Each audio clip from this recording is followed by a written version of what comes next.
Real men don't carry umbrellas. Oh, boy, wow, it's really starting to pick up. Quick, come on, get yours out. Come on, go.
The sky is clear and the sun is shining.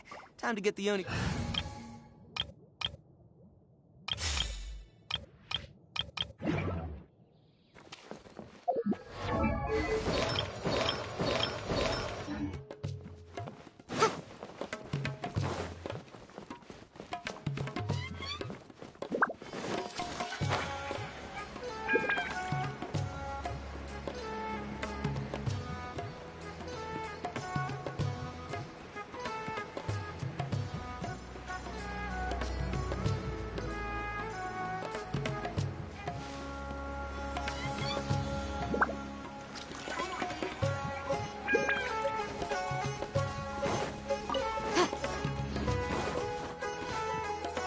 Alright, this place works. Show me the capsule you purchased. Here. Sword Fighting Techniques 8. Huh. A combat class knowledge capsule. This class is something of a rare find these days, since most have been taken by the Eremites to augment their battle capabilities. Really? Aw, yeah, what a great buy! If you want to determine the efficacy of this capsule, I can evaluate your combat ability. However, effects will likely be minimal if you already possess a high amount of strength. We can conduct a controlled experiment where you fight 2 battles. One before using this knowledge capsule, and one after. While you fight, we can use an Akasha terminal to monitor your various physical parameters. There may be variances in your physical strength between the 2 tests, as well as a disparity in your opponent's abilities. But don't worry. I'll run statistical analyses afterward to mitigate any confounding effects. Wow! Haytham! You must have been one of those guys at the academia who got top grades on everything. Paimon's curious about something, though. You definitely weren't one of those students who needed canned knowledge to graduate from the academia, right? So... When you are unable to understand a researcher's actions, most cases can be attributed to curiosity. This is but one theory. Sounds like you're trying to avoid the question. All right, let's begin the test. Just fight as you normally do.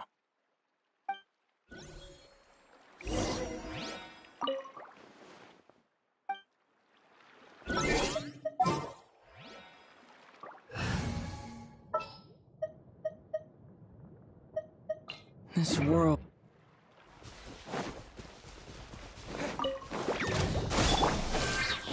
Everybody stand back! Absorption test. Germinate! Propagate! Stand clear.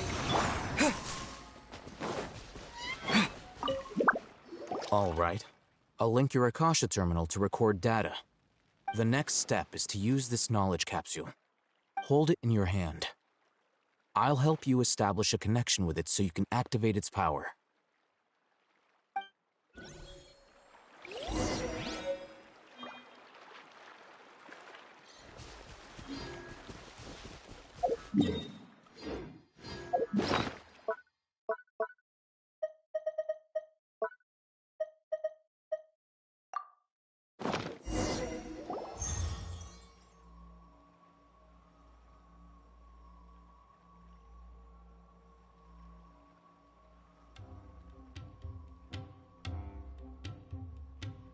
Hey, how are you feeling?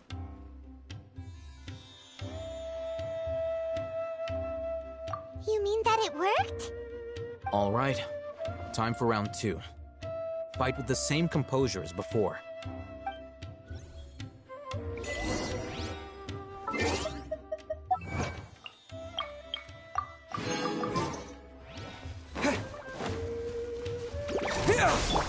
Absorption test. I'm going in! Scatter!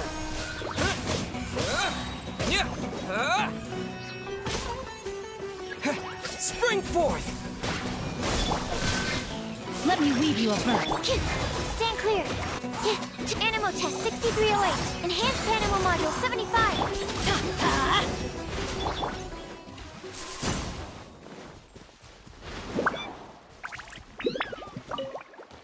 Now, I'll start recording data again. Haytham, how's it going? Well, the knowledge capsule you purchased did improve his combat capability. During the second fight, his overall fighting performance increased by 0.073%. Wait, how much?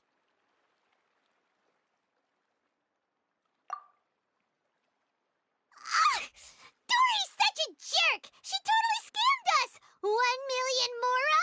This thing isn't worth a tenth of that amount! Of course, this could be because he is so powerful that the capsule's contents were unable to produce a substantial increase. At the very least, this test allowed me to gain more insight into you two. Our deal seems increasingly worth my investment. I'm heading back to Akela Funduk. I await your response in 2 days' time. This is Mora for when you ask Dory for information. Pay her as much as she requests.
Sup?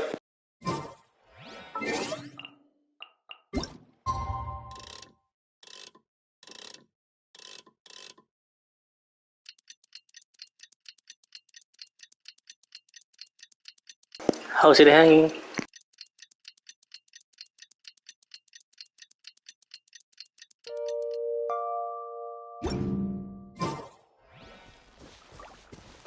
2 days from now. Crap.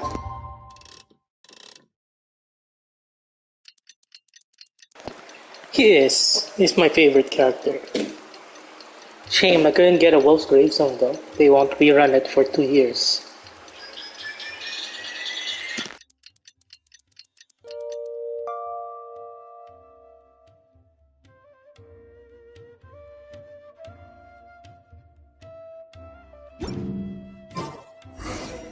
Let's see Dory today and...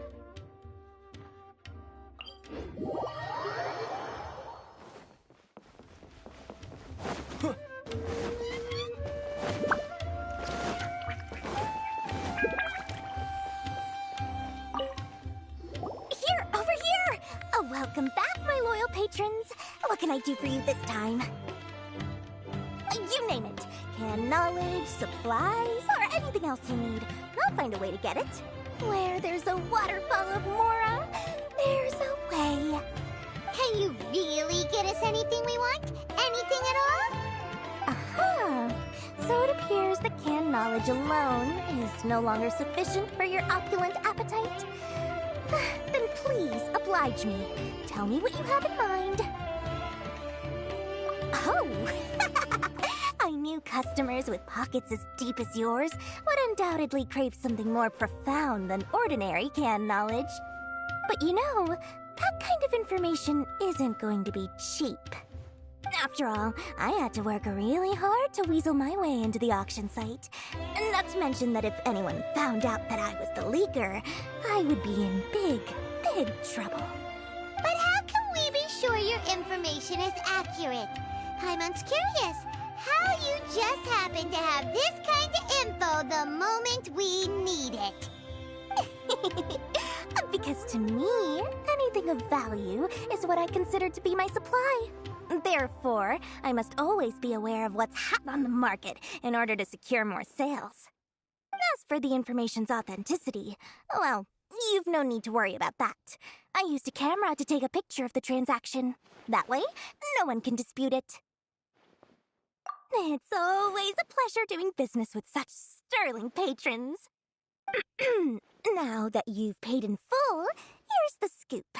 The Divine Knowledge Capsule was purchased yesterday by a certain Misery, the leader of Ain el Ahmar. Ain el Ahmar? You mean the Aramites who worship the Scarlet King? Ah, so you're already familiar with them. The group has done everything in their power to obtain the Divine Knowledge Capsule. After all, they believe it contains the power of the Scarlet King. That Divine Knowledge Capsule is unlike any other canned knowledge I've seen before. It was glowing bright red. The capsule is clearly visible in the picture I took. You can look for yourself. Thanks for the info, Dory. Please, it's my pleasure. It's all thanks to discerning customers such as yourselves that my efforts yesterday were not in vain. Please, don't hesitate to contact me if you ever need anything else in the future. Mora for Dory opens doors. Well, we figured out where the Divine Capsule is. Turns out, it ended up in the hands of Ain el Ahmar.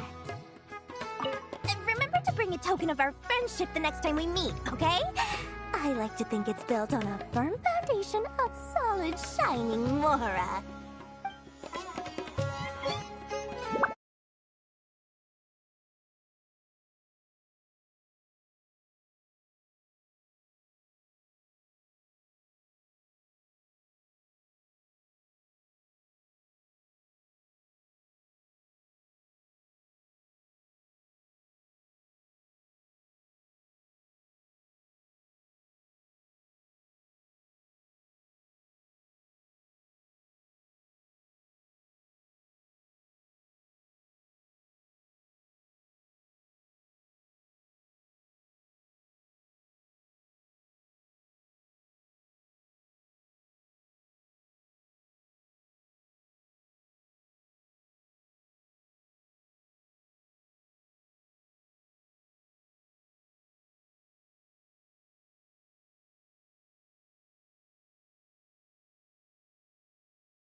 Propagate!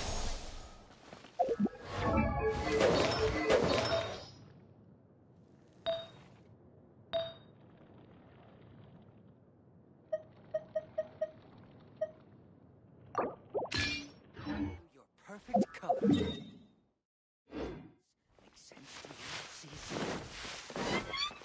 True history is sometimes even more exciting than legend.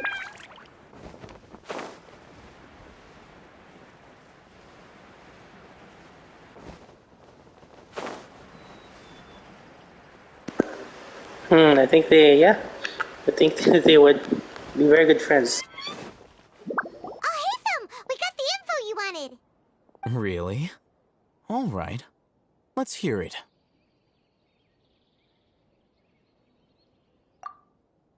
Dory even gave us evidence to verify the intel. Have a look. Huh, look at that. Clear as day. It must have taken some guts just to infiltrate the scene of the Eremites transaction. But then to get close enough to take a picture like this. Bold move, Dory. Very bold move. All right. The person in this picture is indeed Misery, the leader of Ain al-Ahmar. And the glowing red capsule he's holding appears to be the Divine Knowledge Capsule. In which case, if we play our cards right, when we confront them next week, we should be able to force them to show their hand. At first, Paimon didn't get why you were provoking these Ain el-Ahmar guys. But now, it sort of makes sense. Everything's playing right into your hands.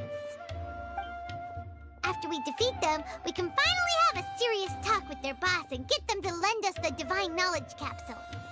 Thank you for your time and efforts. Take a few days off while I make some preparations.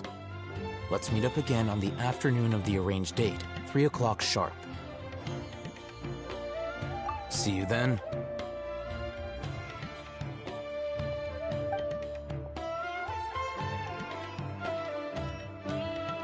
Oh, Haytham sure is taking his time. Where could he be? Oh, there he is. Sorry to keep you waiting. Let's head to the pier in front of Pharos Lighthouse. Yep, let's go.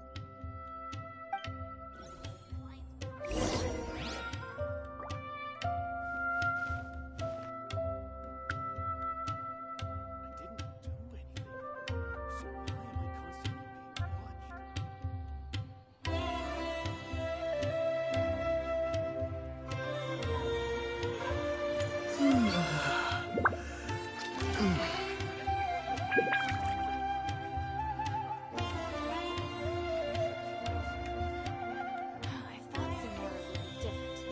Nope, everywhere's the same.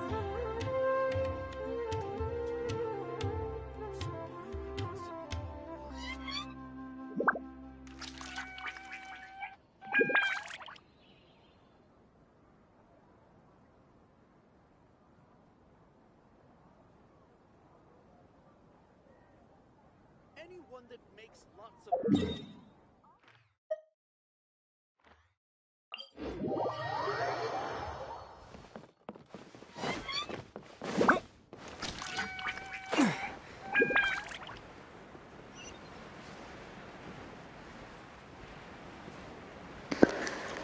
Yeah, I want Dea too, and that other Hydro Sword character. I think she's pretty cool. And Alathine. I gotta say for Alathine. This account, I just did like 20 pulls. I'm gonna skip Tainari, even though he might be on the standard, or I might never get him. But yeah, I think I'll skip Tainari, and I'm not a fan of charge attacks. Oh, hey, Thumb. I knew you were crazy, but I didn't know you were crazy enough to actually show up. It was I who demanded that these negotiations take place. I was more worried that you might go back on your promise. But to your credit, it appears that you're sticking to your word. This is turning into quite an occasion. I also brought some backup. I assume you don't mind. Backup? Aren't you the brat from the restaurant the other day? You've come to support this lunatic because he helped you out? Fine, your funeral. I'm not going to mince my words. Once we're done with you, you'll be nothing more than fish food. Get 'em, boys!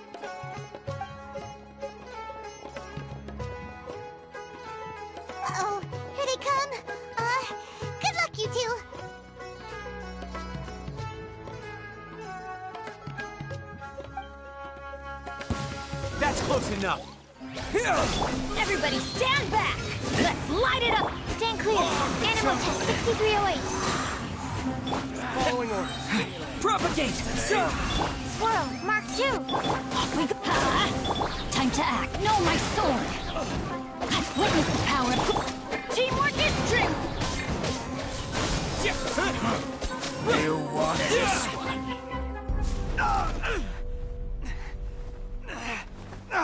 Academia scum!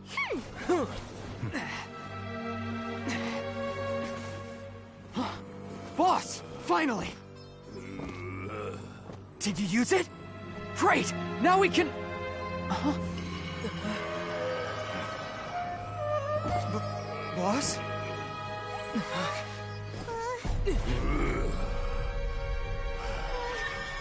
Boss!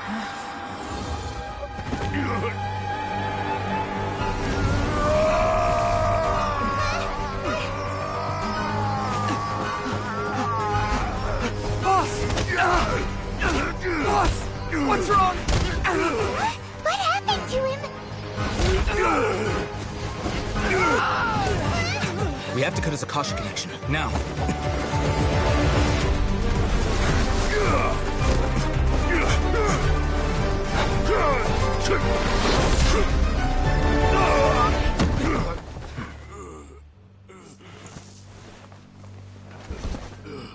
Target acquired. Arrest him.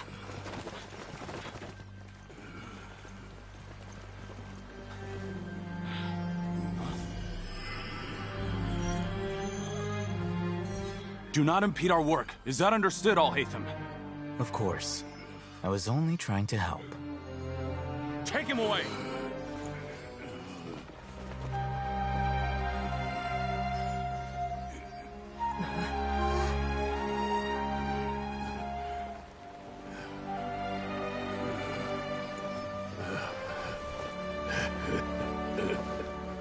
World, forget me.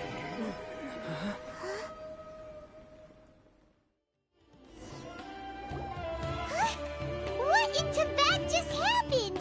It's like that big guy suddenly lost his mind. It looks like he used the Divine Knowledge Capsule. You mean the Divine Knowledge Capsule did that to him? Oh, yeah. You mean how some researchers go insane after getting knowledge from Irminsul? I've heard of numerous incidents of researchers in Satyavada life going insane. The state that man is now in suggests that this is a similar situation. This Divine Knowledge Capsule does appear to be linked to the gods, but beyond that, it doesn't seem anything like the rumors suggest. Possessing it doesn't grant you divine wisdom or power. Did you hear what he said? World, forget me. What could that possibly mean?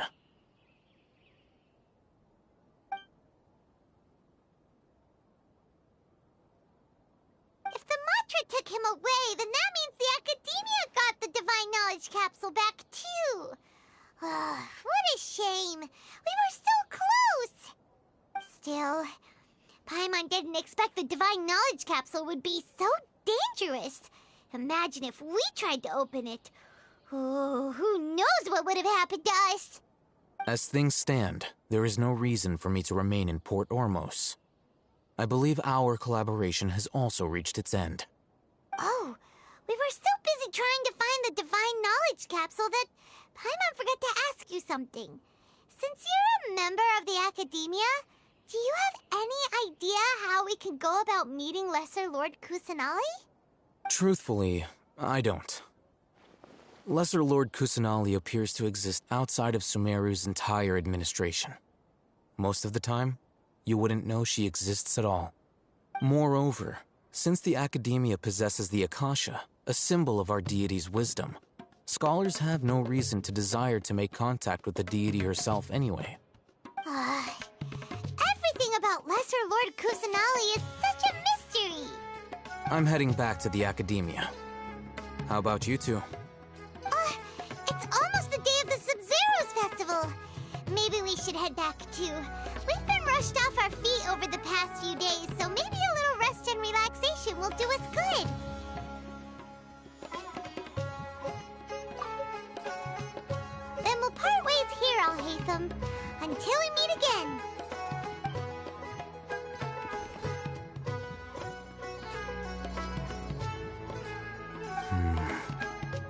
Now, do I deal with this thing first? Or should I produce the report that the higher-ups require?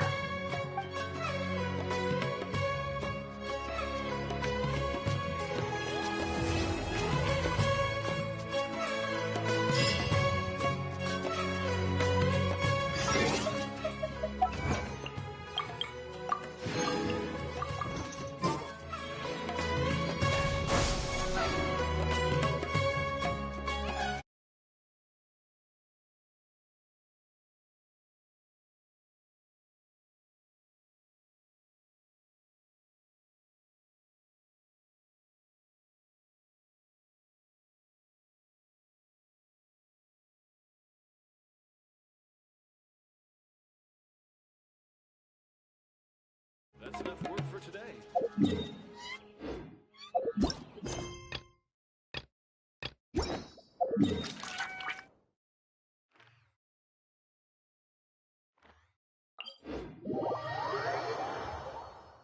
didn't miss the Sumeru's festival, right? Let's hurry and...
I created another universe and founded paradise. For I, Fischl, and the Prinzessin der Verirrt...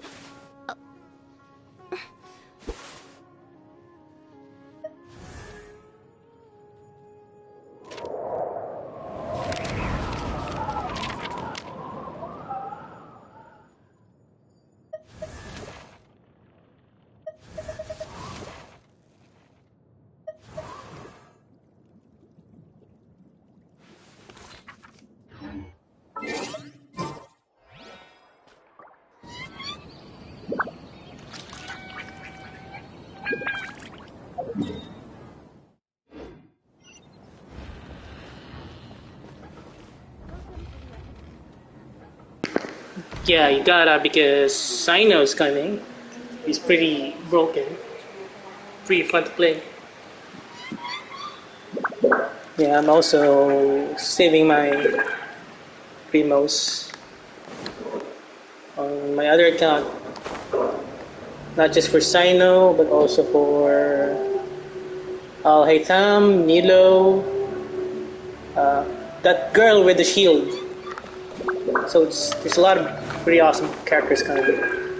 Not to mention the leaks that I think 3.1 or 3.2, based on the leaks, so not guaranteed, okay? But based on the leaks, we might get Scaramouche, so that's pretty pog. I'm so excited for that. But I really want to save up a lot of Primos for Al Haytham. And especially for Sino. I got Sino, I got Jade Spear. ready on my second account for Sino. I wanted to get Sino here in this account, but I don't have a pretty good. I have a spear, a good spear, but I don't think engulfing lightning would be good for Sino.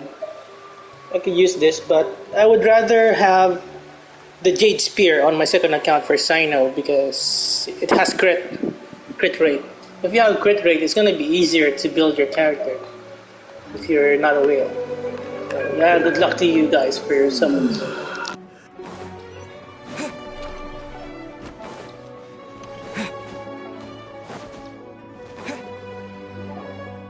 There she is! Dunyarzad, we're back! Just as promised, Traveler and Paimon. I'm so glad that you two came back to celebrate Lesser Lord Kusanali's birthday.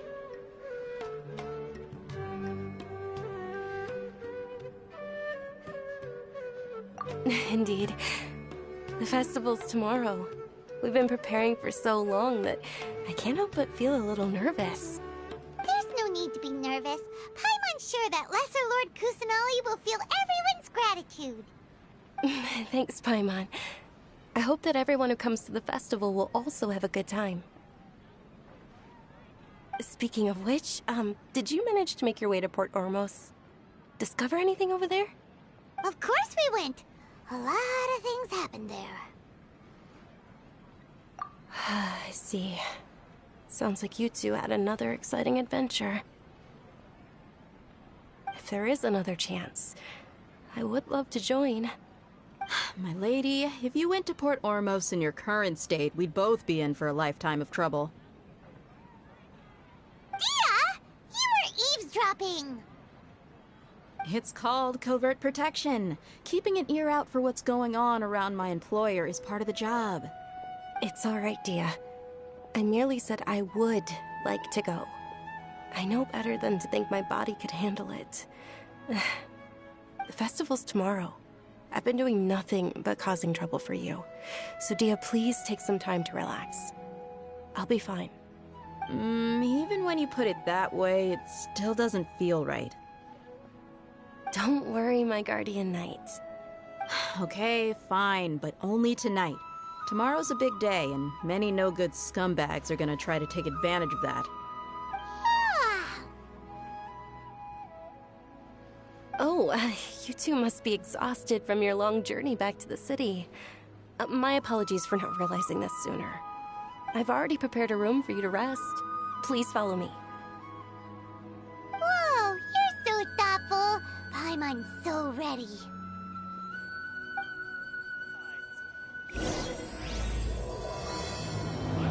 Great food and great drinks that everyone can enjoy.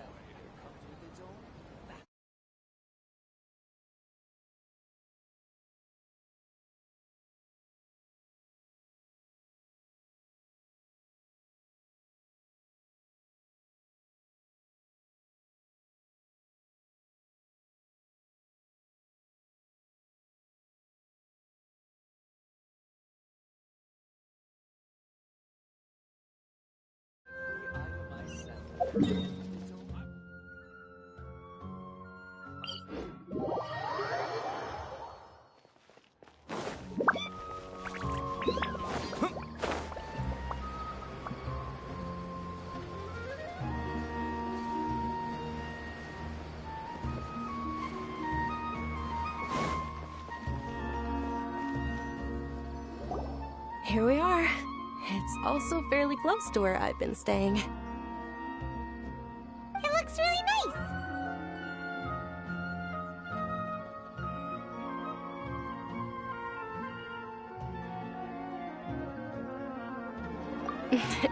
Not at all.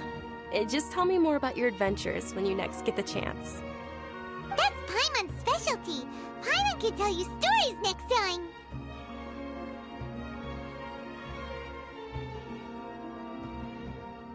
Oh, if you don't mind, how about we all walk around together tomorrow? All of my friends will be working the festival, and Dia is still insisting on her covert protection. Yeah. It'll be pretty hard to relax and enjoy the festival if Dia's constantly hovering over you, right? Then let's meet at the nearby bazaar first thing tomorrow morning. Have a great night. It's a deal. Good night, Dunyarzad. I may be too excited to fall asleep tonight. See you tomorrow. Paimon's starting to really look forward to the Sumeru festival, too. Will there be lots of yummy food? Oh, no. Thinking about food is just gonna keep Paimon up all night. The earlier we sleep, the better. Let's go inside, Traveler.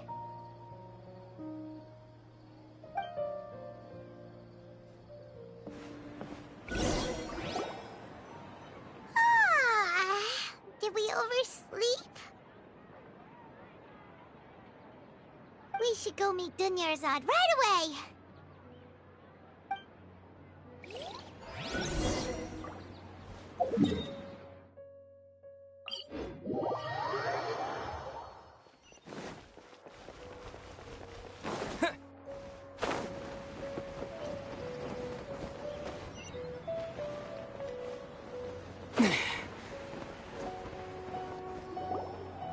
Traveler, Paimon, I've been waiting for you two. Good morning, Dunyarzad. We must have overslept a little bit. Not at all. I arrived early. Today is finally here. I must cherish every moment as if it were gold. You've worked so hard for this day. You gotta enjoy it to the fullest. You know it. It's just that, as expected, I had some trouble falling asleep last night. I'm hoping my body won't be too much of an issue today.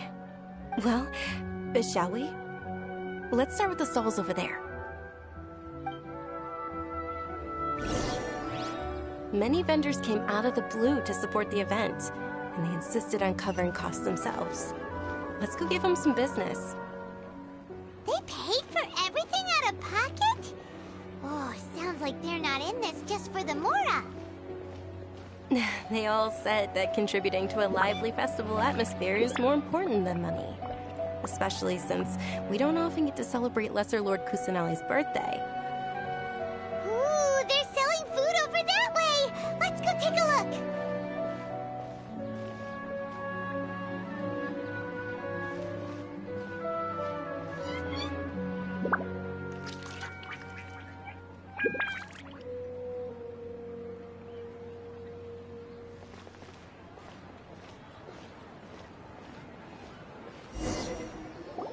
This is a stall offering foods from the Haftmewa feast.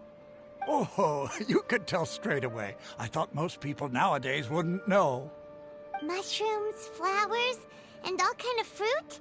It's all vegetarian stuff. Aw, Paimon's a little disappointed. So, what's the Haftmewa feast you mentioned just now? It's another Sub-Zero's festival tradition. People used to set their tables with 7 different foods.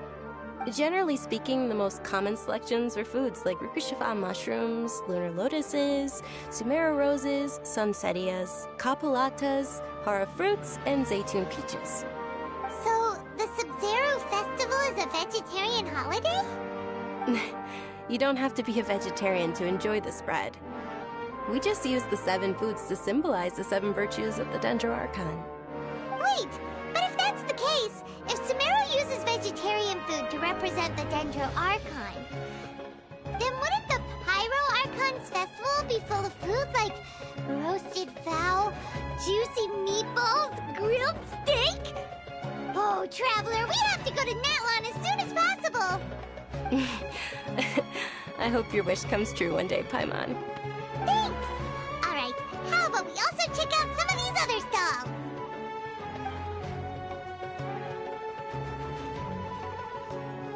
Dear customers, would you like to try your hand at alchemical divination? What's alchemical divination? Those two things sound like they'd be fun to try together. Right? I thought the same when I first heard about it. It is said to be a mysterious craft invented by none other than Lesser Lord Kusanali herself. So, how does it work? It's quite simple.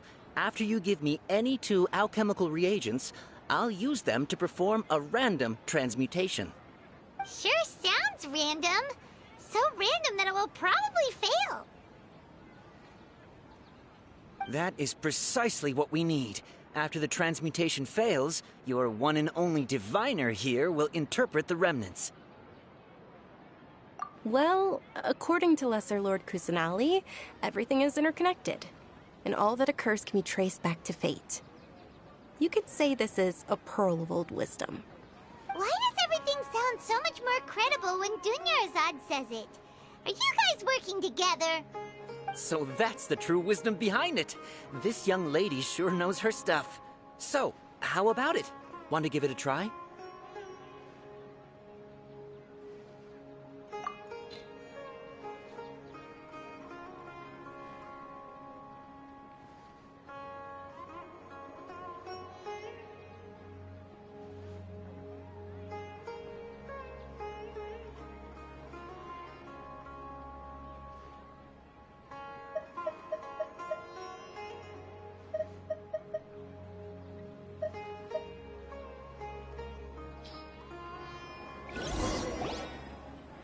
Okay, one moment. It's the moon. Paimon wants to take a look too! Is it? It looks more like a pie that Paimon bit into. Generally speaking, the moon signifies... It means... Wait a moment. Is he really looking it up in a book? Oh, I remember now. It means illusions and lies. Illusions and lies? That sounds rather ominous.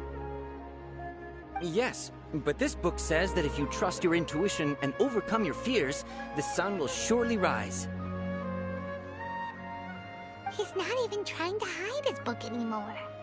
Naturally, fate will only ever show you the beginning of a journey. It is up to you to forge your own ending. Oh, thank you so much. I'll keep that in mind. Oh, it's nothing. I'm just learning as I go. Guess that was still pretty interesting. Okay, on to the next stall. They say the Sub-Zerus festival was very lively a long, long time ago. Large flower carriages used to parade through the city. As they headed towards Port Ormos, people would throw flowers, candy, and liquor all along the way. Dunyarzad's eyes are sparkling right now. I wish I could have seen that spectacle. But if you ask me, I'm sure Nilu's Dance of Sub-Zerus will be just as impressive.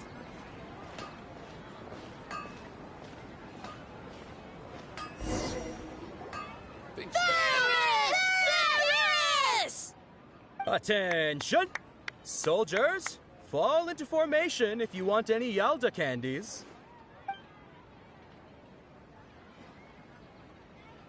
It's a weird guy with a weird hat. Hey, it's Dunyarzad! Wow! Miss Dunyarzad, the children love you even more than the Yalda candies. In the few short days it took to prepare for the Sub-Zerus festival, the children have all grown very fond of you. The Hallowed Knight of Flowers. It's an honor that you know my name. Attention! In the name of Ferris, the Knight of Flowers, I commend you on your contributions to the glorious Sub-Zerus festival. All right, little soldiers. Take your Yalda candies and don't forget your loyalty to Lesser Lord Kusanali. Dismissed! Yes, Knight Ferris! Just what is going on here? Ferris, the Knight of Flowers, is another Sub-Zerus festival icon, and one immensely popular with children. In the past, the actor portraying Ferris would also sit on a flower carriage. It's all thanks to Miss Dunyarzad's sponsorship that the children can make such wonderful memories today.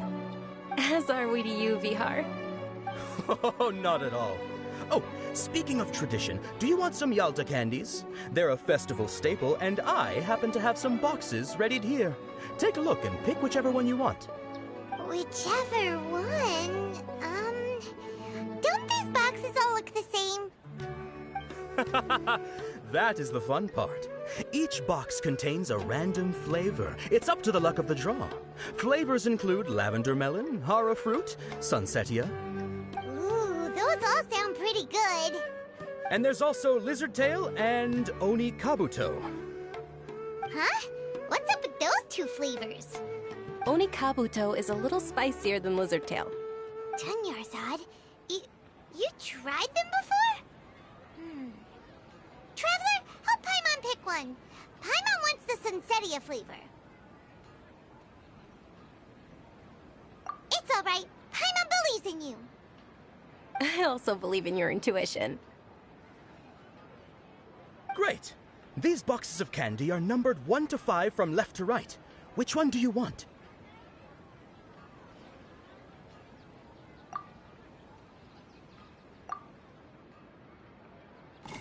Attention! That's unfortunately Lizard Tail. Oh, Paimon thought you survived so many epic battles because you had incredible luck. But looks like Paimon was wrong. The Sunsetia flavored candy was in box number 4. How about this? The most important thing is that everyone has a good time at the festival. So please, take both boxes. Really? Thanks a lot, Knight of Candies. It's Night of Flowers, not Night of Candies. Paimon really wilted the carriageless Knight of Flowers. They all basically sound the same. We got our candy, so let's keep going. Oh, actually, I just remembered that I left something behind. Since you're here, can you come with me to get it?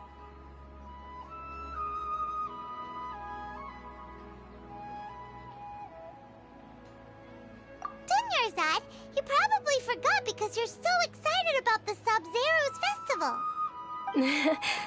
How embarrassing.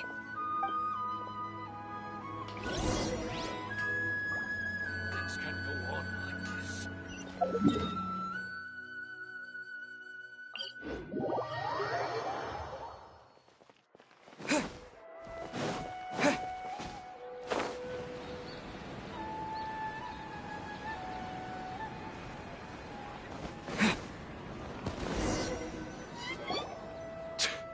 We're too late.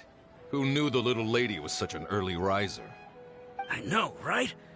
Hey, wait a minute. Boss, isn't that her? Oh, that most certainly is. We're in luck. She's walking right into our clutches. Those Eremites don't look like they're up to any good. Who are you? I don't believe the Homayanis hired you. That's right. We haven't received any of their mora, but I wonder how much the Homayanis would shell out to get you back. They're a gang of kidnappers! Traveler, hurry and protect Dunyarzad! Hey, did you scumbags even consider that the Homayanis might have hired a merc that outclasses you? You're Dia! Dia the Flame Mane! No wonder we mercs haven't heard anything about you for so long. You sold your unruly mane to the highest bidder. Don't speak so disrespectfully. My family started working with her as gratitude for her past kindness to us. Don't worry about it, my lady. Just some friendly banter between mercs. One punch and those rabid dogs will expose themselves for what they really are. Aren't your claws all dull by now? Don't get too cocky!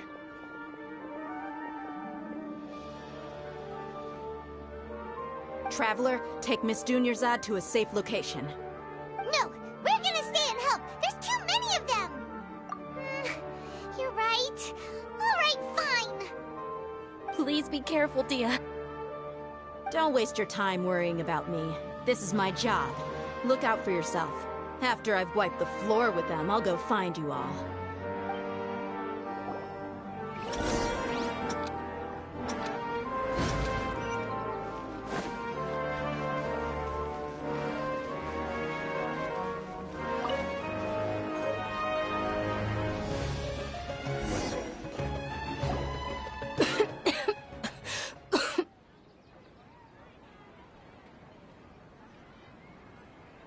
Dunyarzad, are you okay? You look a little pale. Are you in shock? I'm fine. My body always reacts like this whenever I exert myself too much. You sure you're okay? I'll be fine after some rest. I'm more worried about Dia. After all, none of this would have happened if I hadn't insisted on coming out today. Yeah, don't worry.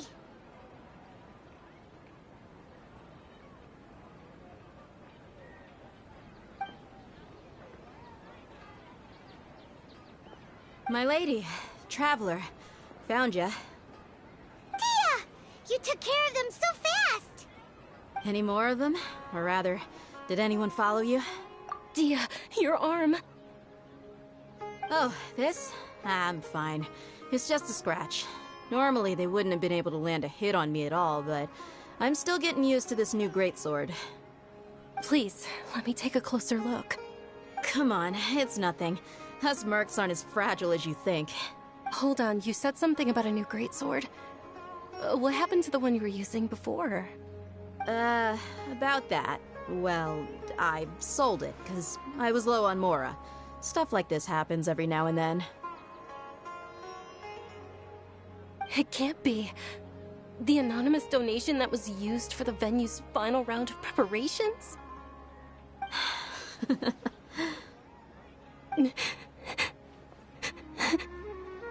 Hey, Miss Dunyarzad, I wasn't trying to make you cry, and I'm not gonna lose my commission because I made my employer cry, am I? Okay, making your employer cry won't affect your commission, but selling your weapon without permission and getting hurt? I'll have to reevaluate your performance. You're so unreasonable, my lady. Thank you very much, Dia. Don't be like that. I get embarrassed really easily.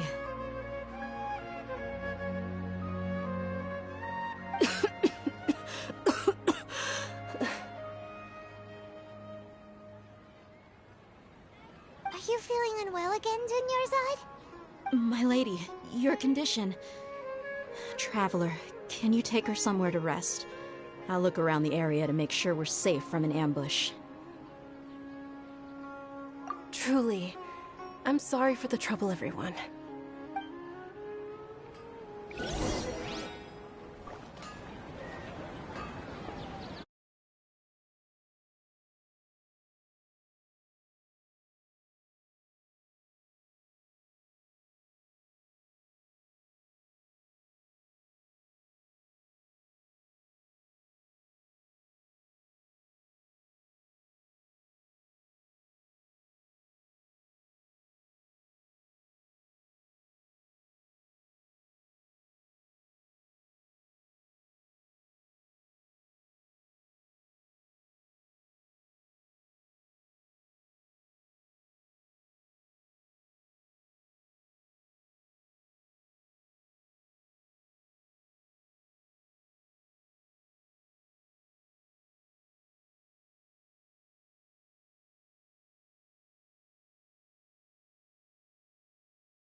Are you feeling better, Dunyarzad? Yes, much better. Just give me a few moments and I'll be good to go. I didn't realize you were concerned about it. I guess I shouldn't continue to keep it a secret. I was actually born with Elazar. It's terminal now. Can't believe it's Elazar! Oh, you've already heard of Elazar. In that case, you probably know about its severity. Sumeru's current medical advancements still haven't been able to find a cure. The disease's progression can only be delayed through environmental therapy. Dunyarzad. There's no need to be sad. I've always lived with Elazar and I came to terms with it a long time ago. Compared to the simple fact that I'm afflicted with this, its effects on my life have been much more painful. I know that my family loves me dearly. They've done all they can to provide the best environment for me so that I can live for that much longer. However, I know I will one day succumb to this. Did you know? Before I ran away from home this time, the world outside of my home didn't even know that I existed. Since I was a child, all I could do was sit on my bed and stare at everything outside of my window. I'm sure my family's worried and disappointed in me for running away, but I just didn't want to have any regrets. I wanted to meet other people. To me, there's nothing more beautiful than being able to meet and speak with others. Not to mention the incredible time spent preparing for the festival. The joy on everyone's faces here, and all the support I've received from friends like Dia. This way, when my final day does arrive, it will be less sorrowful. At the very least, many people will remember that I once existed in this world, right? As long as you don't forget Paimon, Paimon also won't forget about you. No, even if you forget Paimon, Paimon will still remember you. Thank you two so much. I apologize for the depressing conversation. This is out of character for me. To be honest, Lesser Lord Kusanali gave me the courage to do all of this. If it weren't for her encouragement, I wouldn't have taken that first step. Thanks. There will always be frustrations in life, but I know that the point of living is not to leave behind any regrets. Oh, right. Isn't it almost time? Huh? Almost time for what? Isn't the Dance of Sub-Zeros about to begin? It's the part of the festival that I've been looking forward to the most. Nilou will recreate that legendary scene with her most splendid dancing. And the Sub-Zeros festival will conclude amid everyone's applause and blessings. And with that, my wish will also... Then what are we waiting for? Let's go to the stage! Yeah, we should still make it in time.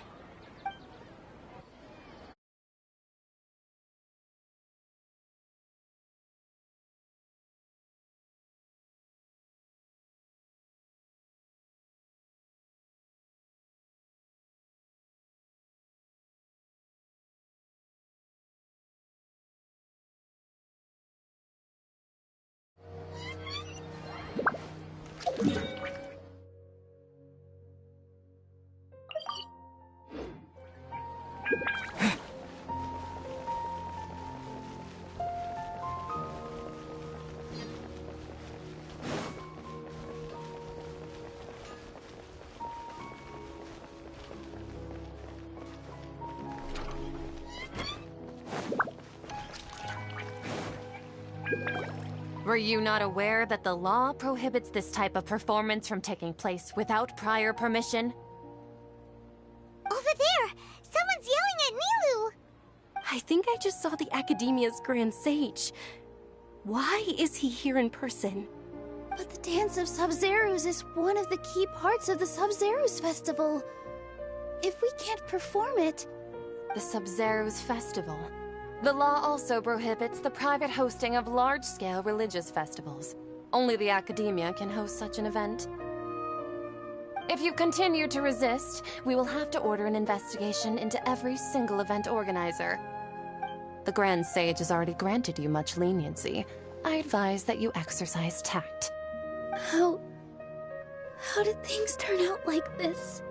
The Academia was originally responsible for the Sub-Zero's festival, but they failed this responsibility for many years. I need to speak with them.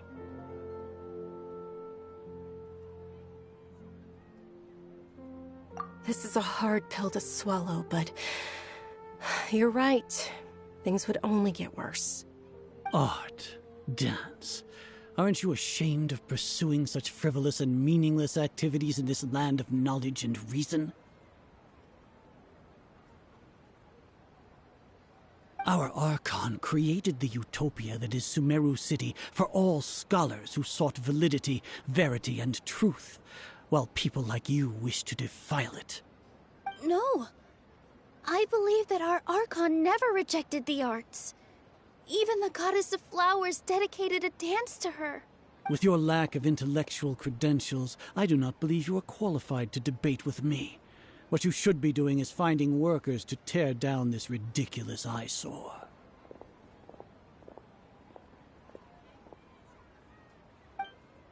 When we return, have the scribe draft an ordinance before the next Nyagarbha day that prohibits public art performances.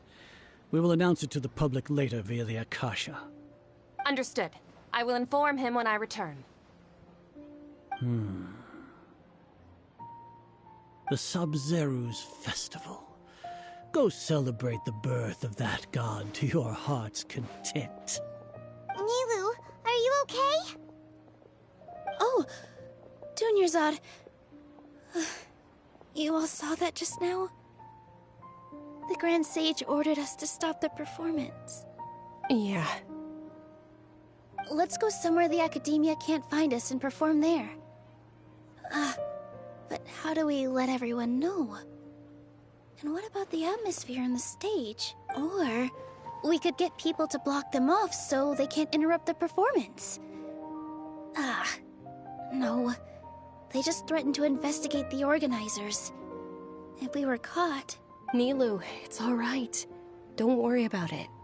But you've been looking forward to the Dance of Sub-Zero so much. And I know how important this festival is to you. I don't want you to have any regrets. It's okay. Seeing you care this much about my feelings is more than enough. It would be too risky to continue the Sub-Zero's festival at this point. I don't want to get everyone in trouble. If you say so. But... you can sneak out for the next Sub-Zero's festival, right? We'll make sure the next one is a smashing success. The next one. Yes. Okay, it's a promise. It will be a smashing success. I can't believe this is how things turned out. Those heartless geezers. It really is okay. There's nothing we can do about it. Still, I'd be lying if I said I had no regrets.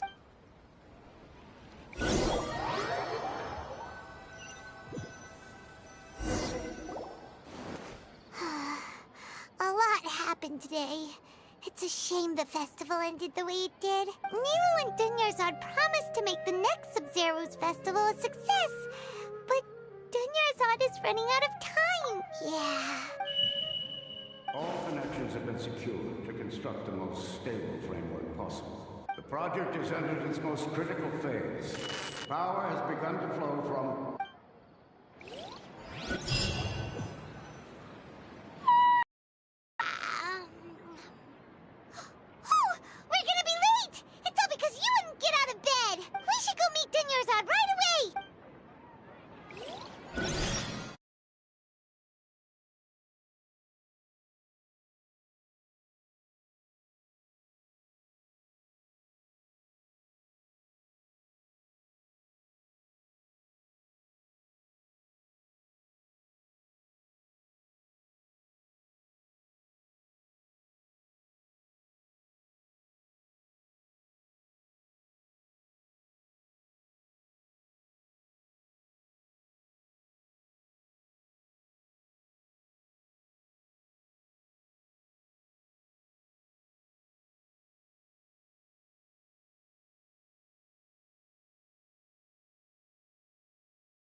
sorry we're late.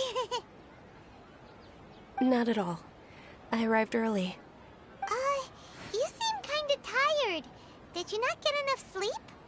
I'm doing well. There's no need to worry. Shall we go? Let's start with... Sure! Traveler? Why are you just standing there? Let's get going!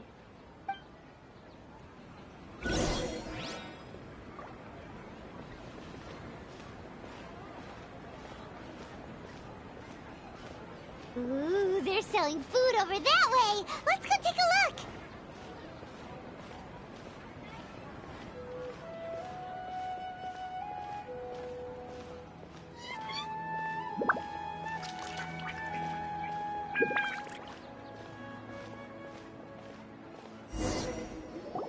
This is a stall offering foods from the Haftmewa feast.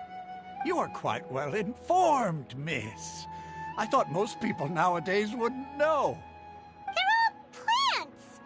Oh, Paimon's a little disappointed. Actually, what is the Haftmewa feast you mentioned just now? It's one of the Sabzerus festival's traditions.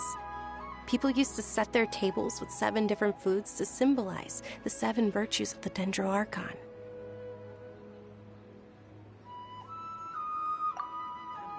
Appear to be in the form of the moon. Really? Paimon thought it looked like some kind of food. The moon signifies... It's escaping me for now. Wait a moment. Is he really looking it up in a book? Oh, right. It means illusions and lies. But if you trust your intuition and overcome your fears, the sun will surely rise.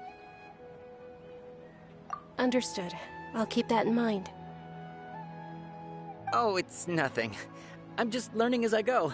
Guess that was still pretty interesting. Okay, on to the next stall. So, where to next?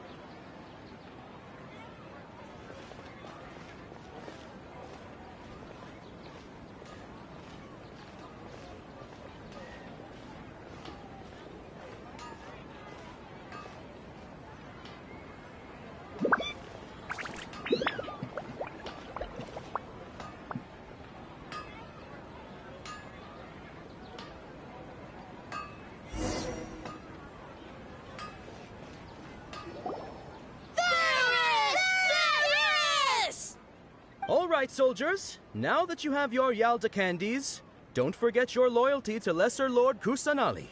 Dismissed! Yes, Knight Ferris! What's going on? Is this a play? Ferris, the Knight of Flowers, is another Sabzerus festival icon and one immensely popular with children. It's all thanks to Miss Dunyarzad's sponsorship that the children can meet the Knight of Flowers. Oh, do you want some Yalda candies? I happen to have some boxes readied here. Take a look and pick whichever one you want. What's to pick? Don't these boxes all look the same? It's not that simple. Each box contains a random flavor. It's up to the luck of the draw. Flavors include lavender melon, hara fruit, sunsetia. Ooh, how interesting! And there's also lizard tail and oni kabuto. Ugh, why do those flavors even exist? Traveler, help Paimon pick one. Paimon wants to eat the sunsetia flavor. Great! These boxes of candy are numbered 1 to 5 from left to right.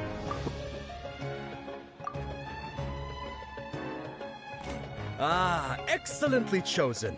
Number 4 is indeed sunsetia. Paimon bet you had incredible luck, and Paimon was right. Huh? Are you saying that you instinctively chose the right box? But now that you mention it, Paimon also had the feeling you'd choose the right one. Is that kinda like what you felt? Maybe we didn't sleep very well last night. Or maybe we slept too much.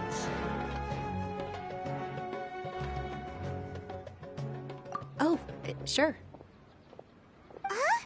Where are you going? You're just gonna walk off like that?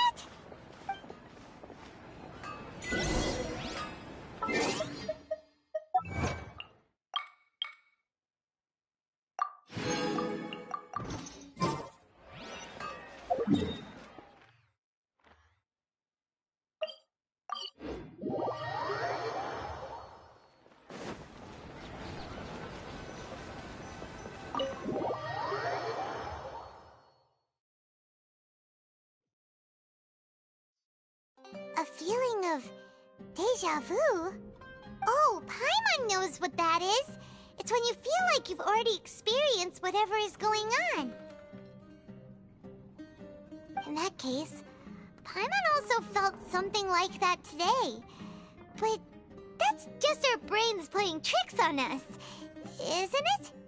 So why'd you run here in such a hurry? So that's it! You're intentionally doing things you usually wouldn't and seeing if you still get that same feeling of deja vu. Welcome, you two! Are you here for lunch? What would you like to eat? Got it! You don't look like you're from these parts, but I gotta say, you've got good taste. I'll give this order to the kitchen. Coconut charcoal cake? Isn't it that burn thing that didn't look tasty at all? Oh, Paimon understands what you're trying to do now. You'd never normally order something like this.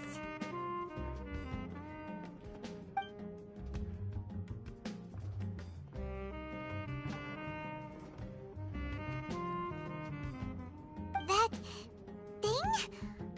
Are you really gonna eat it? Isn't this going a bit too far?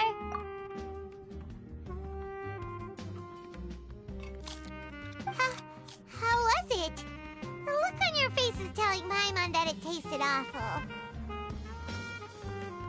Then, you mean... That's impossible! We were just talking about how gross it looked! So, would this be a case of taste bud deja vu? Paimon also gets the impression that we've been here many times, even though we aren't regulars. How about we go out again and try something else?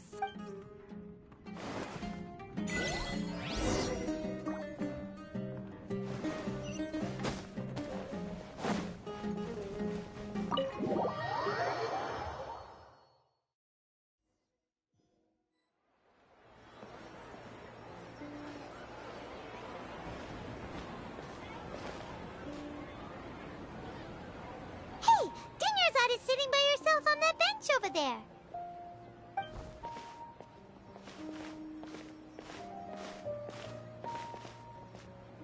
What a coincidence, Dunyarzad. We meet again. Why are you sitting here all by yourself? Oh, I ran into some kidnappers just now, but thankfully Dia came to my rescue. I started to feel unwell after that, so I sat down here. Kidnappers? Oh my goodness, are you hurt? I'm okay. Dia's arm got scratched, but it isn't serious. Whew. That's a big relief. But, Dunyarzad, you seem a little down today. It's the Sub-Zero's festival, and you've been looking forward to it so much. Not at all. I've always been like this. Excessive physical exertion or strong emotions tend to aggravate my illness. Besides, no matter how amazing today may be, it is but a single day. After however many more days, my time will come to an end. Paimon doesn't quite follow you, and Paimon feels like something's really got you down right now. It really is fine. I don't mind. Huh? Did something happen? Dunyarzad, have you ever felt deja vu? You know, like when you've already experienced something that's happening right now? Deja vu? No. But my days have been the same for years now. Even if I were feeling deja vu, I suppose I would already be used to it. Oh, Paimon sees. Then, is it only the two of us? It's almost time. Huh? Time for what? Nilou's Dance of Sub-Zeros is about to begin. Let's go.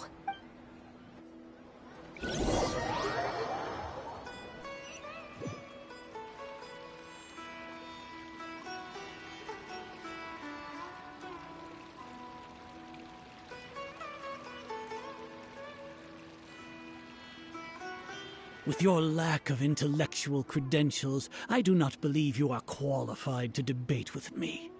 What you should be doing is finding workers to tear down this ridiculous eyesore. When we return, have the scribe draft an ordinance before the next Nyagarbaha Day that prohibits public art performances. We will publicly announce it later through the Akasha. Understood. I will inform him when I return. The Sub-Zeru's festival. Go celebrate the birth of that god to your heart's content.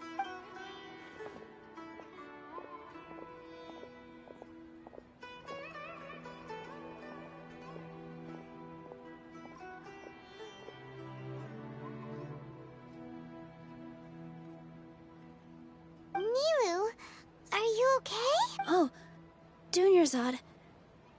The Grand Sage ordered us to stop the performance. It's okay. There's nothing we can do about it. But you've been really looking forward to this. I don't want you to have any regrets. It truly is unfortunate, but I don't want to cause trouble for anyone. Didn't the Grand Sage say that he might investigate the organizers? True, but... Well, okay. I'll just have to try again next year. The next festival. I probably won't be around by then. Wait, what did you just say? No, nothing. I'll be heading back to rest. Thank you for your help, everyone. Paimon can't believe what those heartless geezers did! Did Dunyarzad already go back? We should also return and get some sleep.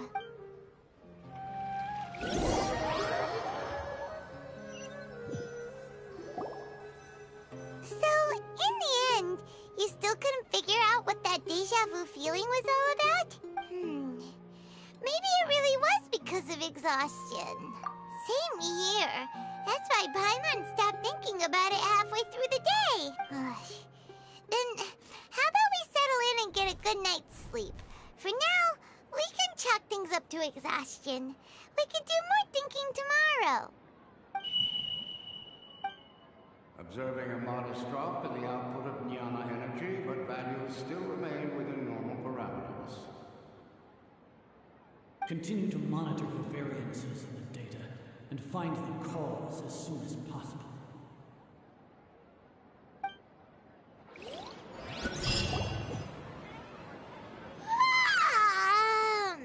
Why does Paimon feel so tired after so much sleep?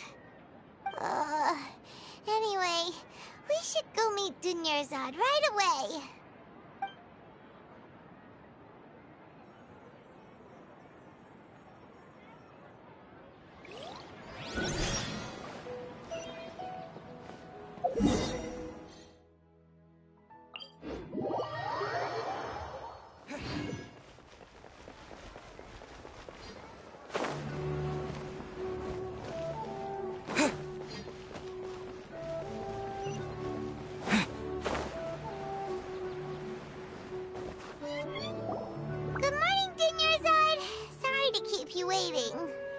Not at all. I arrived early. Huh? Paimon thinks you sound kinda tired. Did you not get enough sleep? I'm doing well. There's no need to worry. Shall we go? Let's start with the stalls over there. Great idea! Let's get going! Traveler?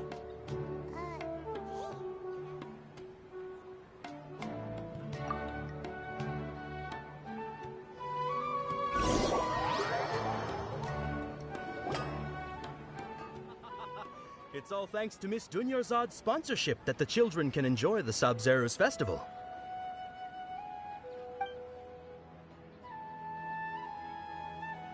Oh, are you interested in Yalda candies? I have some boxes of candy here. Pick whichever one you want. Not much of a choice. All these boxes look the same. It's not that simple. Each box contains a random flavor. It's up to the luck of the draw. Flavors include lavender melon, hara fruit, sunsetia. They all sound pretty tasty. And there's also Lizard Tail and Oni Kabuto. Huh? What were those last two? He'll help me choose. Paimon wants to eat the Sunsettia flavor. No problem. These boxes of candy are numbered 1 to 5 from left to right. Which one do you want? Oh, I like your confidence. No hesitation at all. Oh, congratulations! Number 4 is indeed Sunsettia.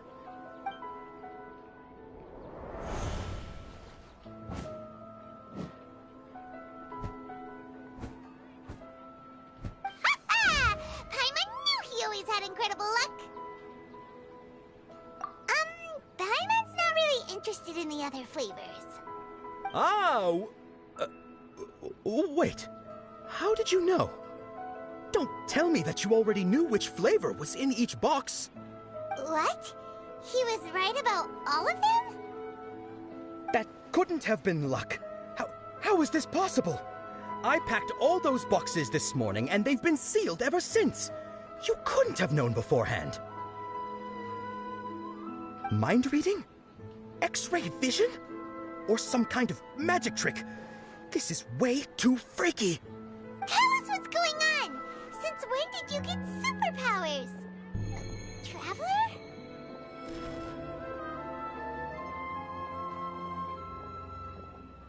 Hey, where are you going?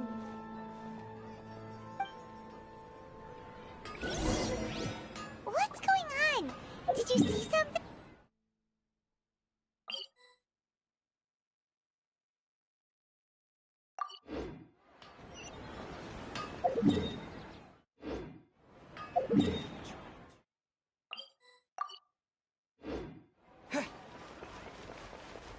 Us leaving Dunya's side without letting her know is kinda rude, you know.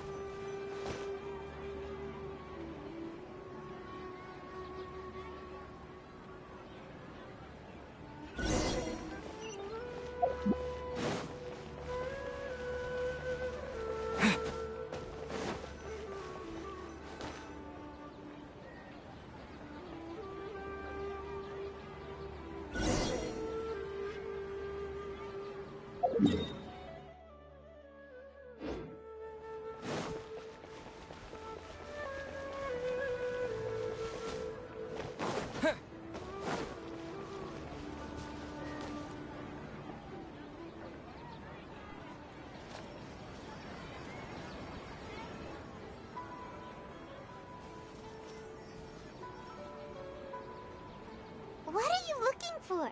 Why did we come here?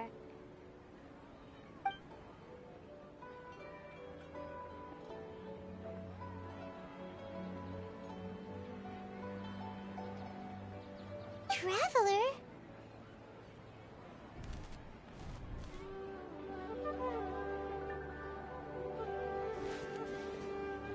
That's...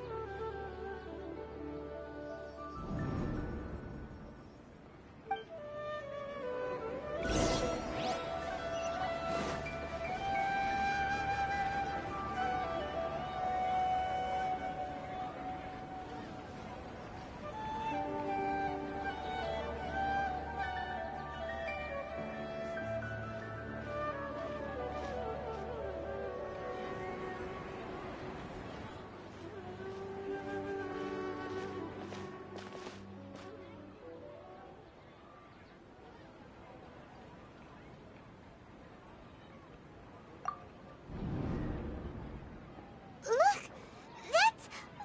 Isn't that Dunyarzad?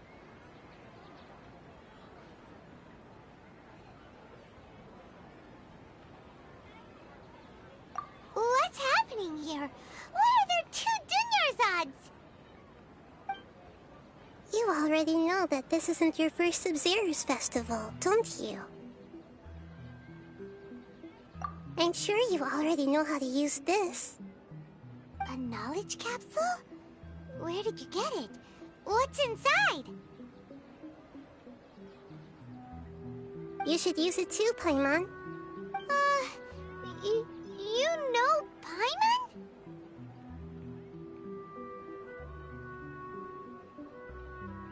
Well, this seems kinda sketchy, but feels like this is what we should do.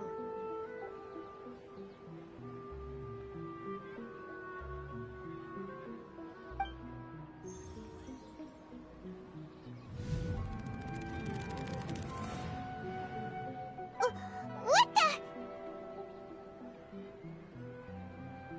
This is our 20th time at the Sub-Zero's festival?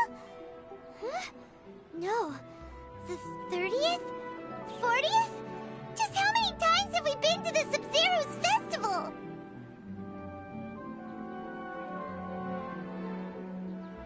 Have we been trapped in a single day? If it weren't for you, we wouldn't have even realized. What the heck was inside that knowledge capsule? Your memories are still scrambled? Try your best to remember. This isn't the first time we've met, and I answered that question a long time ago. Let Paimon think. Oh, it's coming back.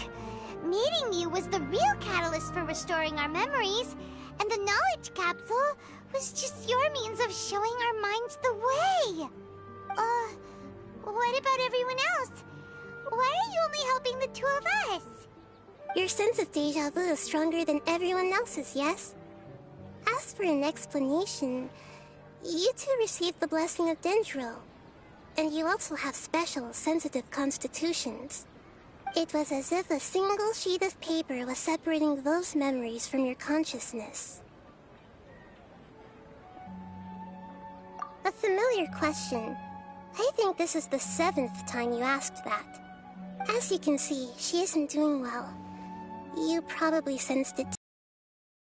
The Dunyarzad you were just with is different from the first Dunyarzad you met. That first Dunyarzad is in front of you right now, and she doesn't have a lot of time left. Looks like you're almost done sorting out your brain. Oh yeah, I'm Nahida. Good, you passed the test. What's happening? You can awaken our memories, and you seem like you know what's going on. Oh, wait, please don't tell Paimon even you don't know. Everything in this world runs in a loop.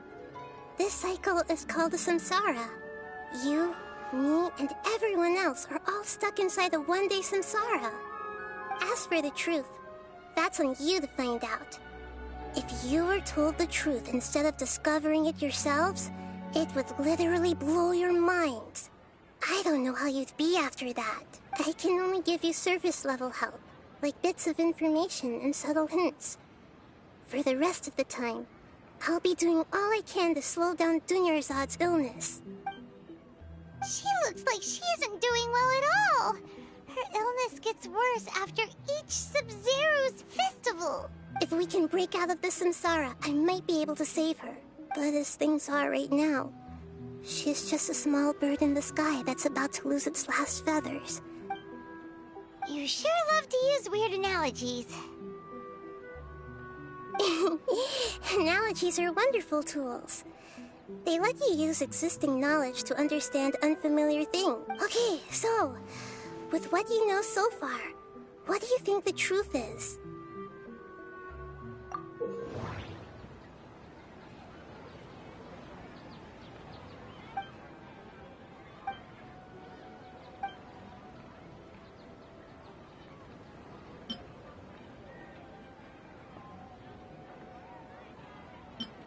What's happening right now seems to have happened before.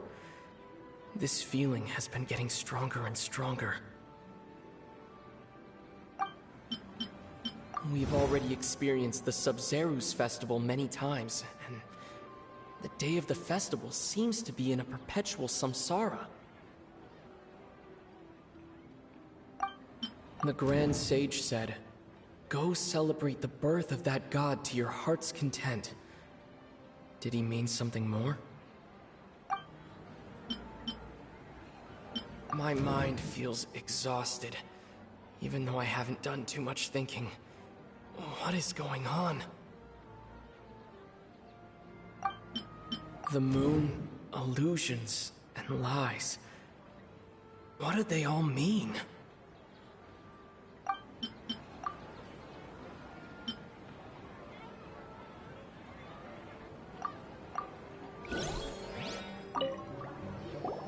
Okay, so, with what you know so far, what do you think the truth is?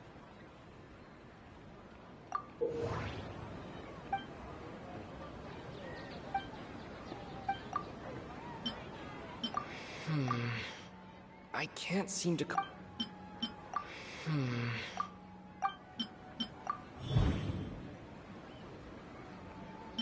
My mind feels... We've already experienced...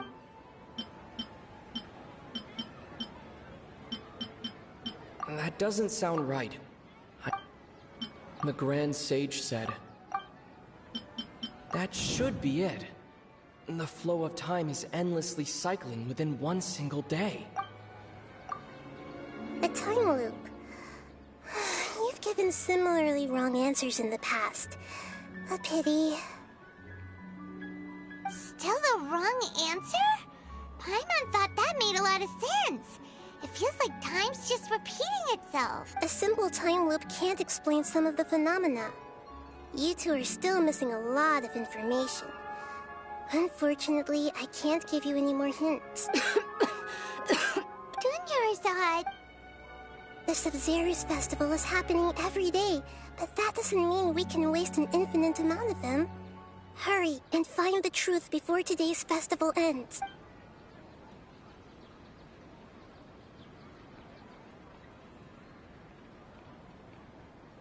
Let's think about our current situation. To save Dunyarzad, we have to escape the samsara of the Sub-Zero's festival. And to do that, we need to figure out what's happening. The truth. Nahida rejected the idea of a time loop, so we must have missed something, right? Paimon's memories say that we've already done this many times, but let's go talk to people again. It's more productive than sitting here and scratching our heads. Why don't we start with those stall owners?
Hey, it's you guys again. Where's your cultured friend? She's feeling a little unwell. I see. Did you come back to buy something? I guarantee the freshness of my products. I harvested them from the forest just yesterday. Huh? What brought this about?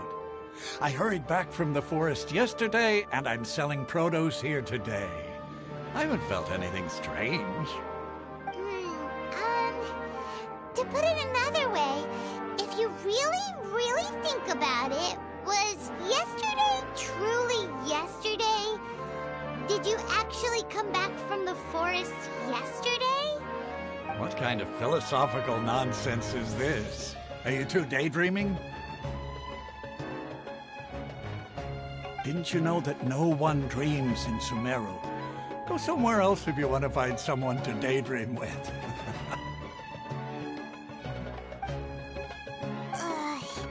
He actually has a point. Is this true?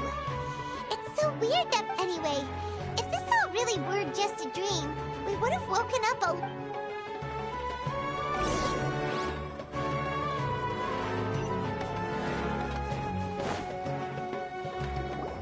Oh, it's you two. Was my divination so accurate that you felt compelled? Ooh, I knew it! You're really... So, you're... Anyway, what kind of situation did you get into? Huh? What you just... I'm a new... Marvelous. When you say it... I believe that the book only... So that's how it is. We haven't made any progress. Who else can we talk to? Paimon remembers that we tried talking to her a couple of times, but she always thinks we're playing pranks on her. Yeah.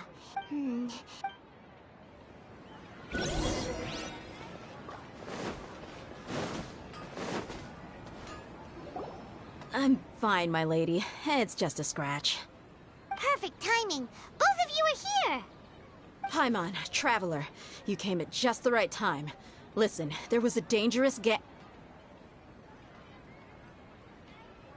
Huh? You saw? Then why didn't you jump in earlier? If someone was protecting Miss Dunyarzad, I could have went all out. Anyway, can you do something for me? You want the Traveler to take Dunyarzad somewhere to rest up while you check to see if there's still any kidnappers around. Did Paimon get that right? How did you know what I was going to say? We need to say something convincing.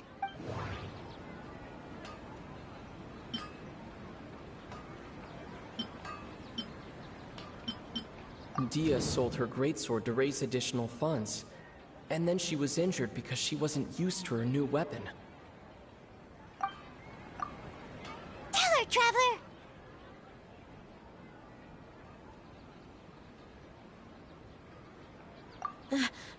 I didn't tell anyone about that. Including Miss Dunyarzad. You couldn't have known. And just now, you literally took the words right out of my mouth. What's going on? All right, so this is the situation. It's kinda hard to believe what you just told me. First, let me make something clear. Most of us desert dwellers might not be the scholarly type, but we do have basic common sense. She's quieter than usual. Uninterested in anything and really gloomy. Yeah, she isn't the same as before, but her parents said that this is... At first... I don't quite understand what you're all talking about. I'll go rest on the bench over there. My lady, are you angry?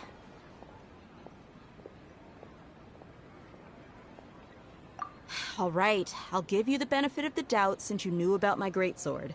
Let's make this a quick trip. Miss Dunyarzad isn't completely safe here.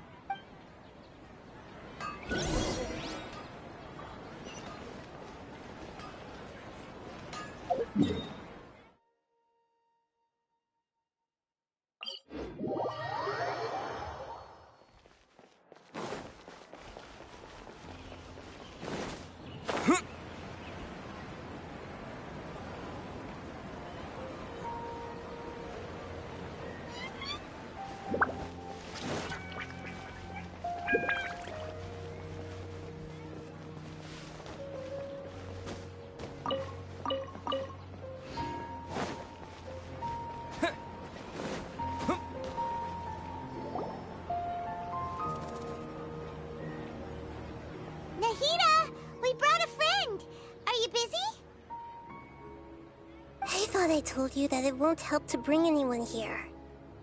We just wanted her to see the real Dunyarzad's condition. The real Dunyarzad? Where and who are you talking to? Huh? I told you that you two are special. Other people can't see me or Miss Dunyarzad here.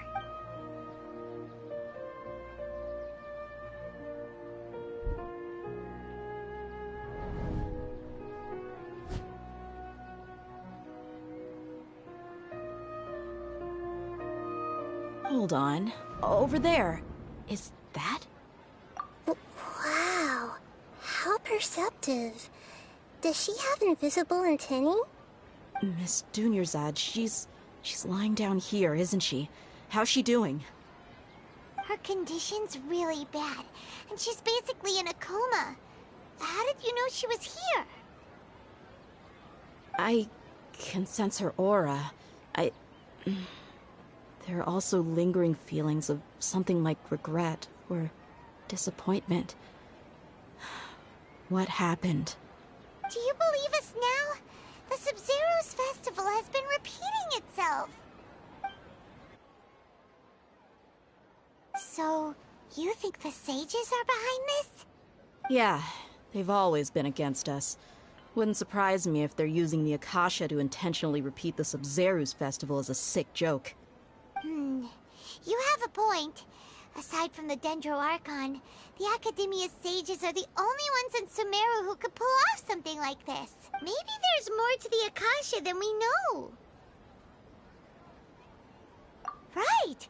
Didn't you awaken our memories using something that looked like a knowledge capsule? That means you must know something about the Akasha! The Akasha relies on the power of a gnosis to operate, as it is the manifestation of the God of Wisdom's power. It compiles the wisdom of the entire populace, and it grants knowledge to the people. A gnosis could do that?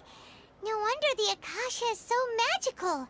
It's being powered by the gnosis of Sumeru's Archon. So, this Nahida you mentioned, what did she say?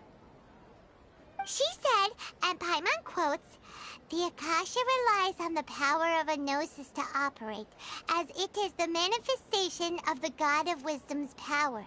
It compiles the wisdom of the entire populace, and it grants knowledge to the people." Compiles the wisdom of the entire populace and grants knowledge to the people. Wait. I get the grants knowledge part. That's what people have always used the Akasha for. But compiling the entire populace's wisdom? How does that work? Did she mean that the sages enter new knowledge into the Akasha? Oh yeah, that sounds about right. What do you think?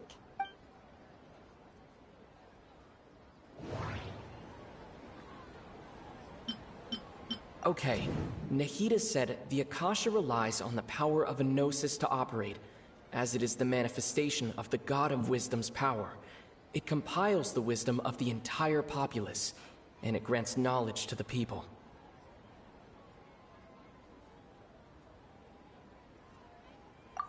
That doesn't sound right. I need to carefully think things through.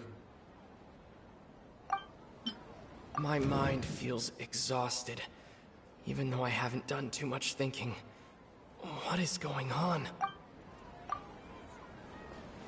You mean the Akasha is causing our mental fatigue? Huh. Now that I think about it, my head's been feeling unusually heavy. When the desert dwellers set off on their quest for knowledge, a sage once said, "Knowledge always comes at a price." Compiling the entire country's knowledge. You think the Akasha pulled a 180 and is extracting information from us? Who knows? The Akasha can put knowledge into our heads, so who's to say that it can't also poke around in there? We don't know any specifics. What's the point of doing something like that? Just think about it. If you could combine the knowledge of every single person in Sumeru, then you can basically turn Sumeru City into a single massive brain. This hive mind could make breakthroughs in problems that even the smartest geniuses can't crack. An excellent deduction. And the analogy comparing Sumeru City to a massive brain? I love it. In that case, we should take off our Akasha terminals right away. Maybe that'll solve this problem.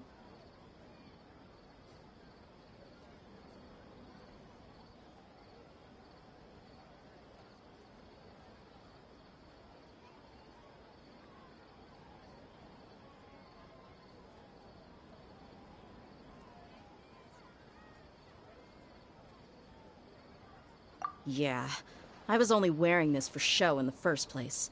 Didn't expect the sages to cook up such a conspiracy. Mark my words, when this is over, I'm getting evidence and exposing this whole thing to the public. How does everyone feel? Huh? What is it?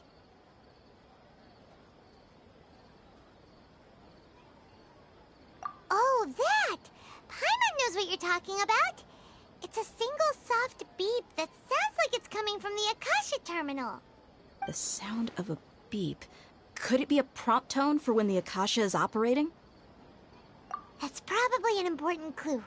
We weren't using our terminals, but we heard a beep anyway. Traveler, did you hear that? I heard it too. Our ears aren't messing with us. There was definitely a beep, but it sounded like it was coming from inside my head. We took off our Akasha terminals.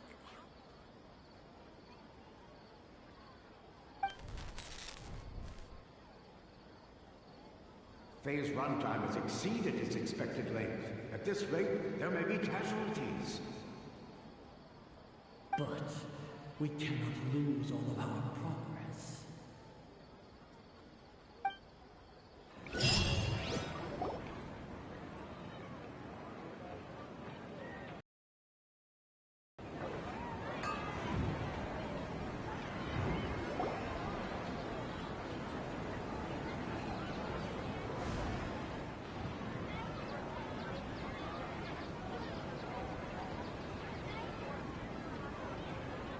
Paimon remembers everything!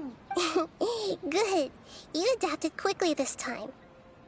We definitely took off our Akasha terminals last night, but we still heard that beep.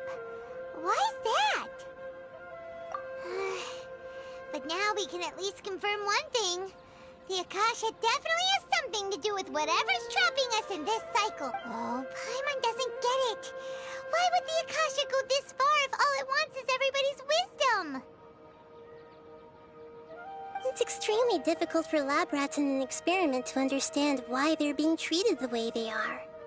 If we're lab rats, then what are you? Nahida, you've never told us anything about yourself. I guess I'm the moon. The moon? Wasn't that the result of our divination? Anyway, knowing who I am won't help you get closer to the truth, so you should focus on other things. Don't get distracted and miss any clues. Okay then. Dia helped us a lot yesterday, so let's go find her. If Paimon's reading the time correctly, those kidnappers should be showing up soon.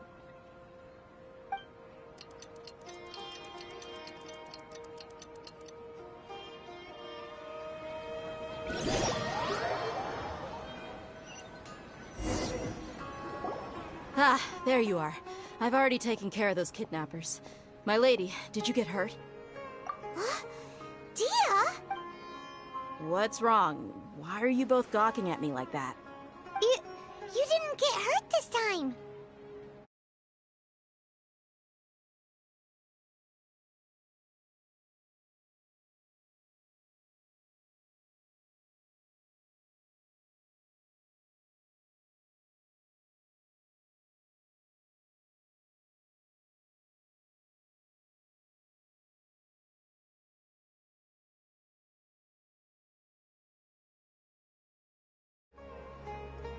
Shh! How did you know about my greatsword? I haven't told anyone about it. Please, don't tell Miss Dunyarzad. So Dia's lost her memories after all. Anything strange? You already know that I got a new greatsword. If I had to say something, it's weird how such a new weapon could feel so familiar. It's as if I've already used it to fight a countless number of battles. You're saying that although you don't remember using it, your body feels like it does? That's right. Both mercenaries and warriors heavily rely on muscle memory. Only knowing the theory of battle won't get you anywhere. Traveler, what do you think? Yeah, Paimon's feeling really hopeful. Oh, you're right! Earlier in the Samsara, something like this would have never happened. I have no clue what you two are talking about, but it's still dangerous here, so... So you want us to take Dunyarzad somewhere else to rest while you check if there are still more kidnappers around, right? How did you know what I was gonna say? Can you read minds? Forget it. Go and do your thing.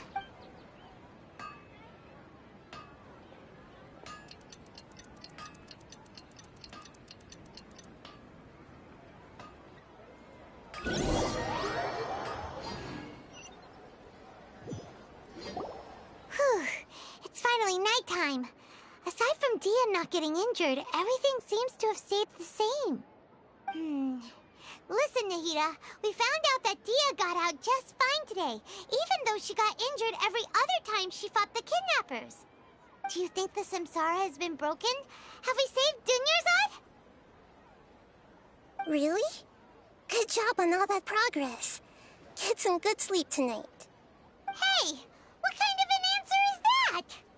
Tomorrow will come. Everyone assumes this is common knowledge, but the only way you can know that for sure is if you experience tomorrow. How many todays has it been? Is it possible that today will be followed by yesterday?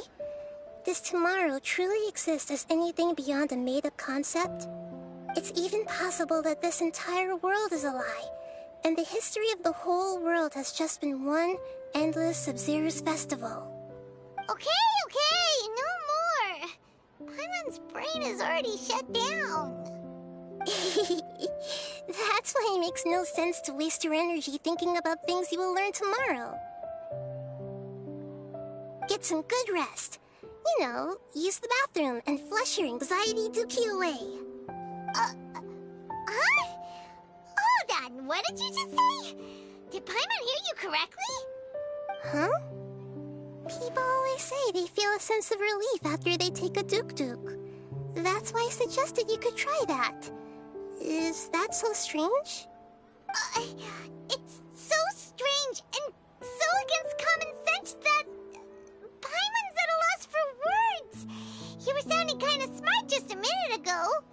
Yeah, even though it's happy and lively at the Sub-Zero's festival every day, it feels like it's been a long time since we've really gotten to relax. Let's go back to our room. Continue the harvest. Compared to what we stand to achieve, these sacrifices are trivial.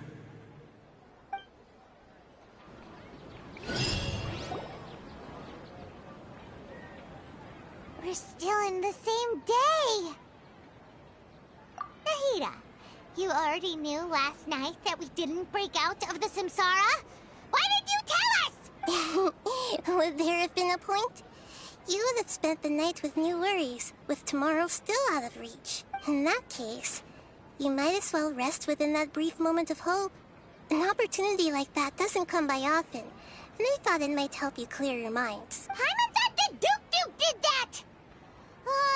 Whatever. Guess you were looking out for us after all. Of course. In the time we've been together, you two have been everything to me. Paimon's flattered and everything, but maybe you're taking things a little fast.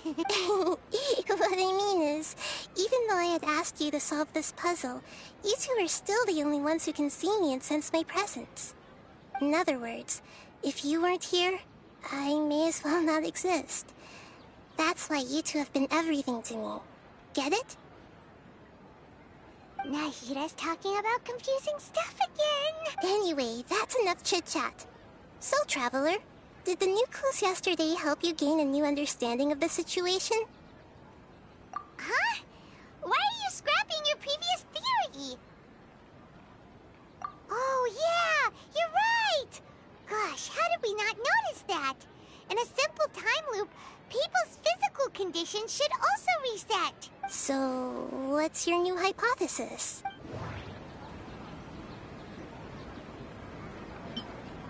Mercenaries rely heavily on muscle memory, and Dia was able to use her experiences to avoid injury in later samsara cycles.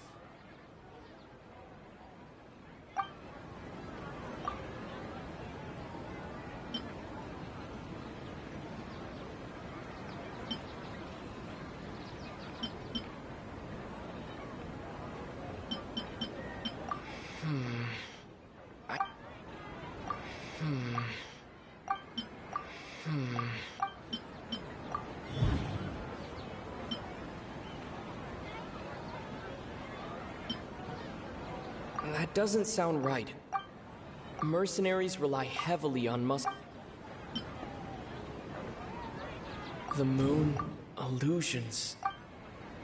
That doesn't sound... Mercenaries rely... If all our memories of a day are erased at the end of that day, then we would unwittingly relive the same day again and again. Oh!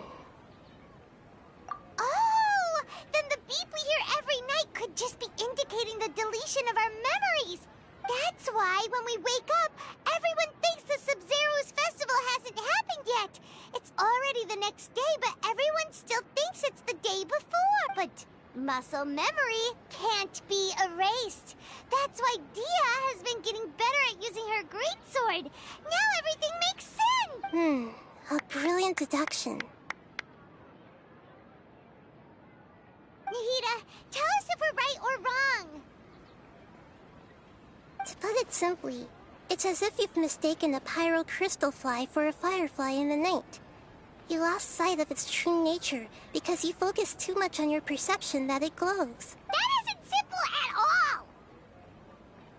Why don't you go talk to Miss Dia again? You might learn something new. Right! She did help us find our latest clue after all. Let's go!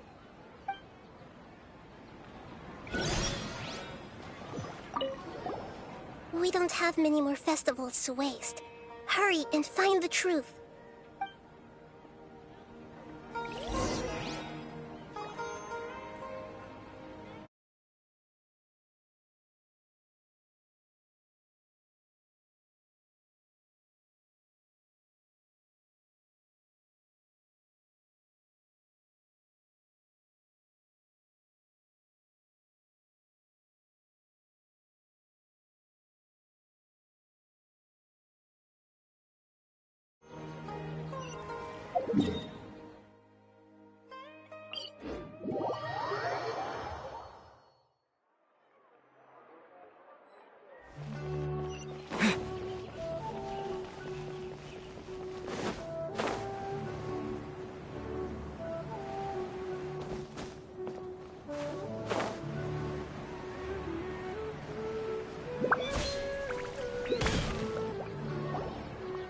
There you are. Really took me a while to find you. As expected, Dia also didn't get hurt today. Get hurt? Why would I? Don't underestimate me. Well, you're still getting used to your new greatsword. Huh. Truth be told, I also think it's pretty strange. It just suddenly felt so familiar in my hands and... wait a second! How did you know I got a new greatsword to begin with? I didn't tell anyone about it. Traveler, could you explain the situation to her today? Paimon's gotten a little sick of doing it. Oh, that works!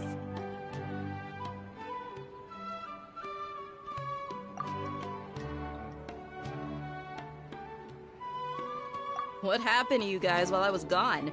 Did you get brainwashed by some cult?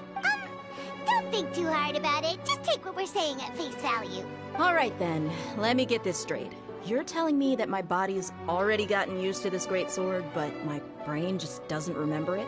Yes! Your memory's being erased every day! And I'd have to disagree. That's impossible. Oh? Why do you think that? If we've actually been reliving the Sub-Zeru's festival day after day, then what happened to the things we used, the money we spent, the food we ate? Common sense says my wallet should have emptied itself a long time ago. There's no way I wouldn't have noticed that. Right! They could use the Akasha to record what everyone did that day, and then use the city's resources to replenish everything! It's not very likely, but it's also not impossible. No, it is impossible. I've got proof. You have proof? Where? You two are surprisingly serious about this nonsensical discussion. Fine, I'll play along for a little longer. Come with me, Miss Dunyarzad. Please come along as well. I still can't guarantee that this area is safe. I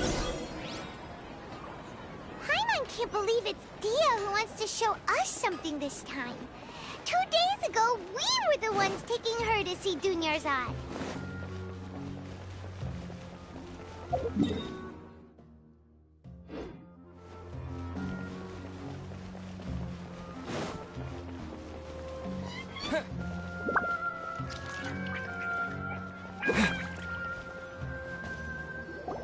This is it.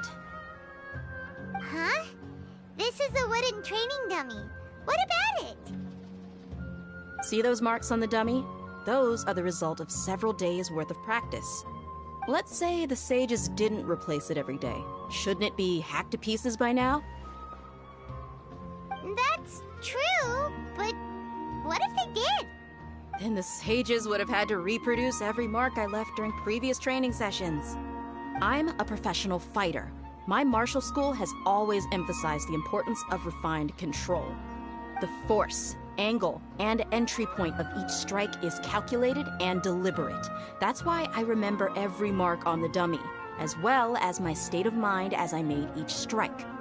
It's just as they say, each swordsman has their own unique style, and even the same swordsman can't make the same cut twice. It would be impossible to copy these marks. Is it really impossible? What if they use some fancy machine to carve every single mark? People often say that a camera's photo can never replace an artist's painting because the former has no spirit to it. The same thing applies here. At a mere glance, I can differentiate carved marks from the results of combat training. Whew, I hope that cleared things up for you. Hey, is this that new brain-exercise game that's been super popular with the scholars lately? It's surprisingly fun. Anyway, it's getting late. I should escort Miss Dunyarzad to Nilu's stage. See you later. Well, back to square one. Is our memory deletion theory also wrong? But at least we've reached some other conclusions in the meantime. Yep, that's true. So, can we think of any new ideas right now? Strange? Paimon feels like everything's been strange lately. Huh? Leaving the city? You're right! It's really strange how we never thought of such a simple solution! Many things should become clear if we can confirm the flow of time outside of the city. Paimon can't believe it! Did we miss this because we're tunnel visioning too hard on our other theories? Or because we're just too tired? How about we go back and ask Nahida? Maybe we've forgotten something about leaving the city.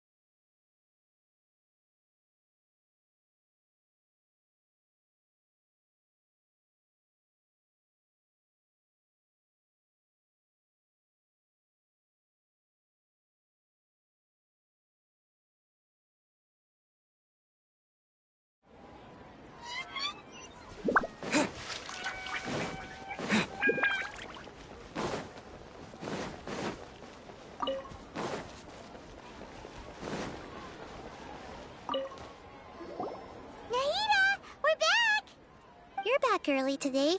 Did you find something new? Sort of. We're mostly sure now that we're not in a time loop. And we also aren't in the real world. But at the same time, we have a new question. Leaving the city. As far as I remember, you've mentioned your plans to do that twice before. We did? But we don't remember anything. What happened after we talked about those plans? What did we say when we got back? Let me think. I don't think you ever actually told me what the outcome was. Oh, it's probably more accurate to say that both times you never came back the whole night. But you two sometimes stay out the entire night anyway, so at the time, I didn't think too much about it.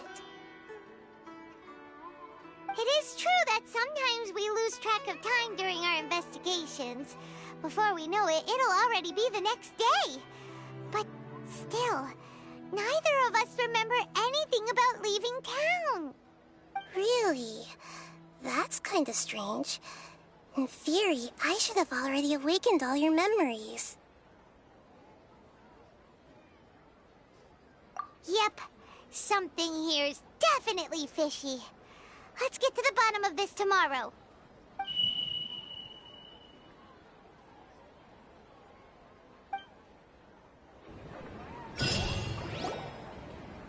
Our memories are back!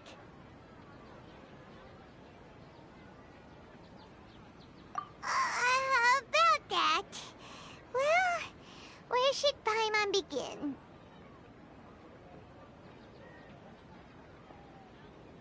Traveler, aside from your memories that were just restored, I have another message for you. Listen to it and you'll understand. Can't go back. There are countless spaces here. Our Sub-Zeru's festival in Sumeru City is just one of them. Traveler, you should be missing 2 days worth of memories. Paimon will fill you in. It's time to carry out our plan from yesterday. Okay, let's go!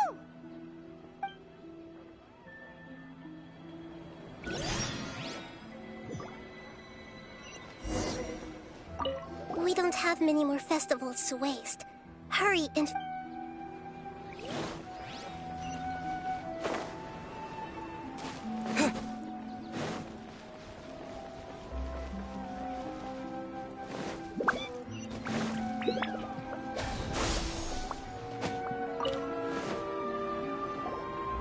Why can't we leave the city?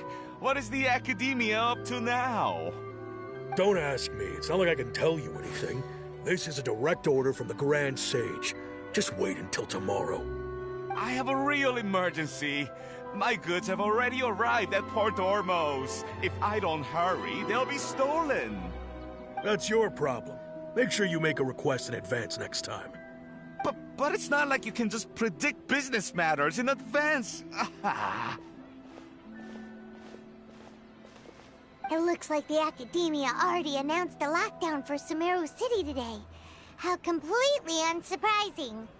Let's go and question them. Hello, sir. Why can't we leave the city today? Here we go again. Don't ask me. I don't know either. We just received an order that no one is allowed to enter or exit Sumeru today. They didn't tell us anything else. Angering me won't get you anywhere. If I had that kind of insider info, I would have left this stupid post long ago. It looks like he really doesn't know. If we can't get anything out of him, let's take matters into our own hands.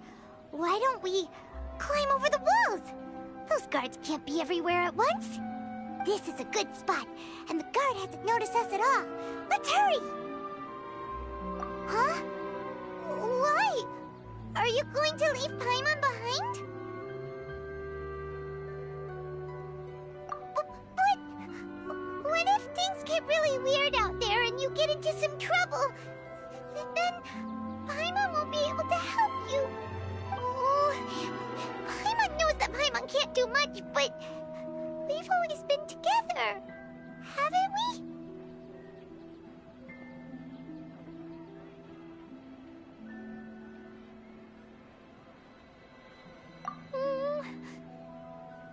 Okay. Paimon will wait for you. Promise Paimon that you'll come back as soon as possible. Just a quick look. And please, be careful.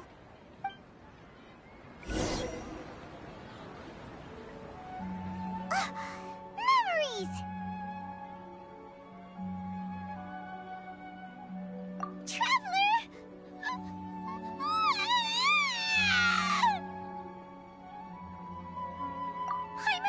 Paimon would never see you again! You just disappeared! Paimon waited for you for hours and hours at the city wall and you never came back! You promised Paimon that you were only taking a quick look! Paimon, calm down. He's here now. I don't think he understood what you were saying. Paimon doesn't care!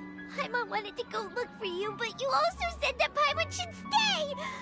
Paimon was so worried and so scared the entire day!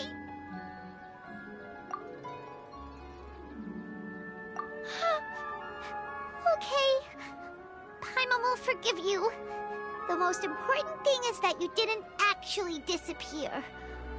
Oh, Paimon was so scared that you had gone into another world! Okay. Paimon, can you tell us your perspective of what really happened yesterday? I see. Using two people's different perspectives. After that, you left the city. Paimon kept her eyes on you the whole time, but then you disappeared in an instant.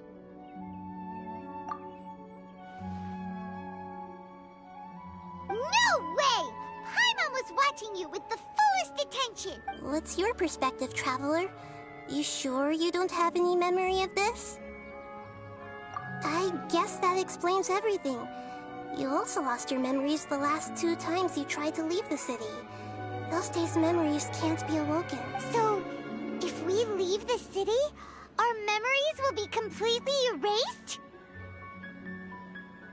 It really sounds like something big outside of the city is being hidden on purpose. But this way, we'll also never discover what's outside.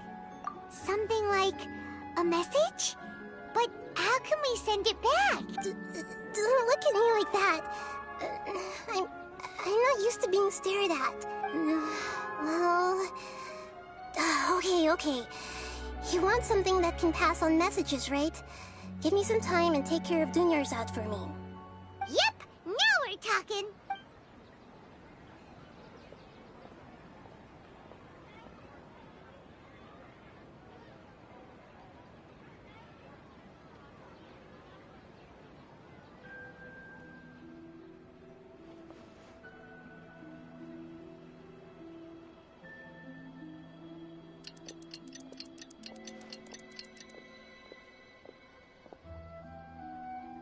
I'm done. Here you go. What? Isn't this just an Akasha terminal? I made some little changes. Akasha terminals are already capable of sending messages. I just tweaked it so that it could connect to any node. To make something like this? Nahida, you really know the Akasha like the back of your hand. Anyway, we can use this now to record a message, right? Yep. I'll help you save the messages. It should be pretty easy to use. I just can't guarantee the user's status and signal coverage when they're outside the city. We'll never know until we try. At least we're taking the initiative now. Let's go then. Let's expose those sages. All right. Paimon isn't as worried about being separated since it happened once yesterday. But Paimon still isn't happy about it. Okay. See you tomorrow, Traveler! That covers everything that's happened so far. Yes. Although the signal was choppy and had some interference, we still managed to receive 2 messages from you when you were outside. Okay, now that you understand what's going on, let's hear the messages together.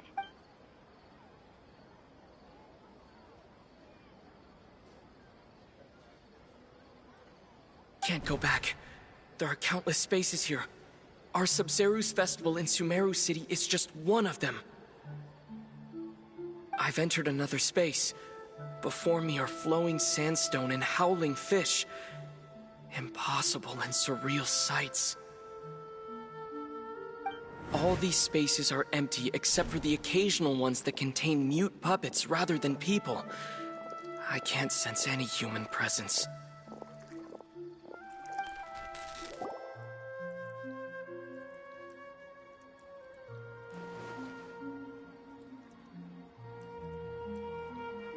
That's one heck of an info dump.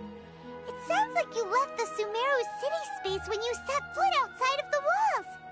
But everything looked completely normal when Paimon was looking out from the inside. That's unbelievable. And if we take your word for it, the other spaces all had very weird content. There's another part here. We only received it last night. These spaces have been disappearing one after the other, absorbed by something like a sun in the sky. And now, even the final space has also disappeared. Behind me, a lot of spaces just appeared again from thin air. I get it now. Those spaces are actually...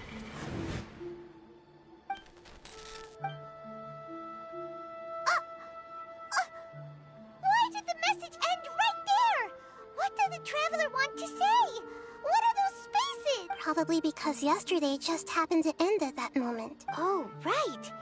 Paimon did hear a beep from the Akasha. Did it come from here or from the message? The message. It should have come from the Traveler's Akasha terminal. After the beep, Traveler said even the final space has also disappeared. Traveler, what do you think that final space could have been?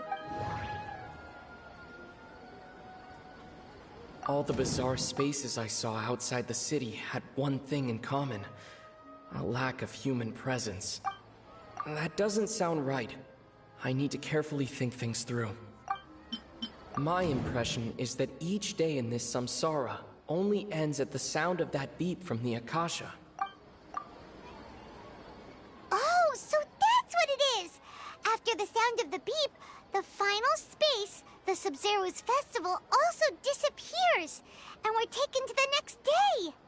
Later on, Traveler also mentioned a bunch of new spaces materializing behind them. Do lots of new spaces appear every day? Paimon's head is spinning.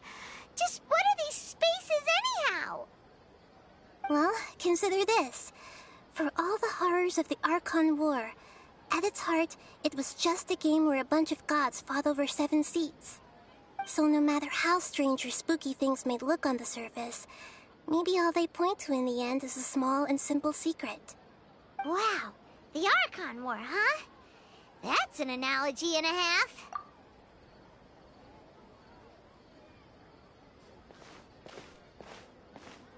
Hey, where are you going?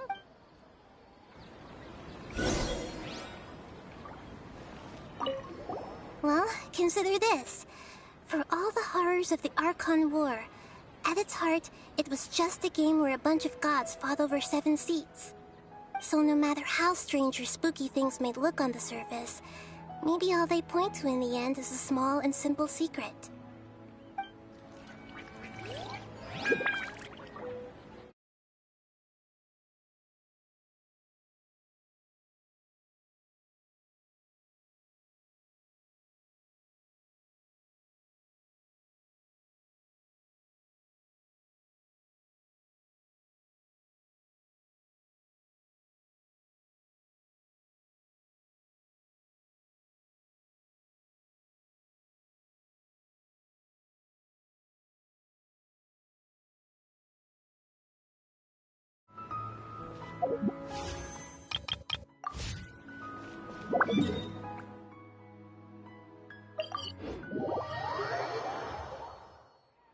Do you want some alone time to think?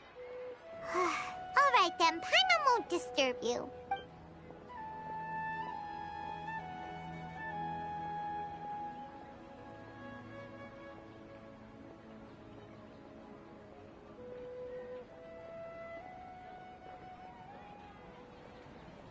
The dance of Sub-Zeros is about to begin. I'm going to go watch it.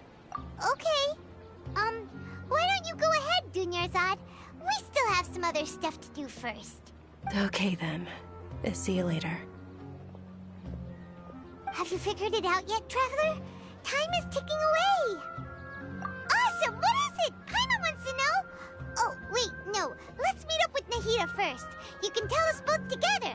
This time, we're gonna get to the trip.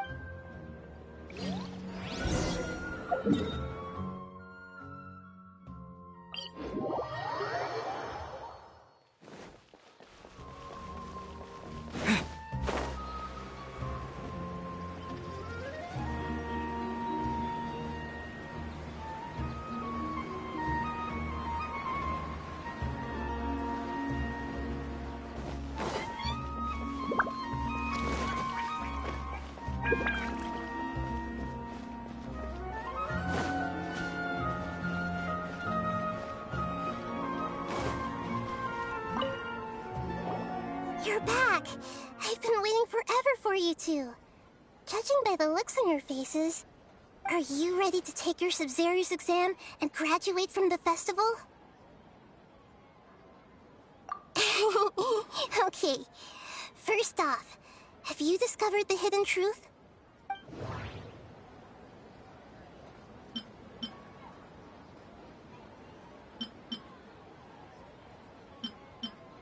All the bizarre spaces I saw outside the city had one thing in common: a lack of human presence.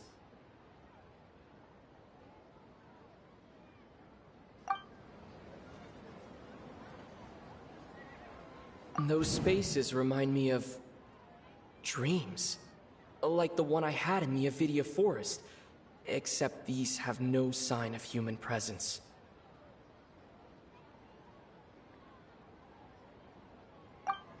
That doesn't sound right. People in Sumeru don't dream. What a strange phenomenon.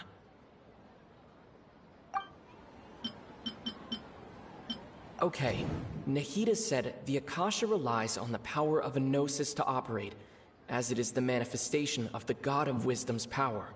It compiles the wisdom of the entire populace, and it grants knowledge to the people.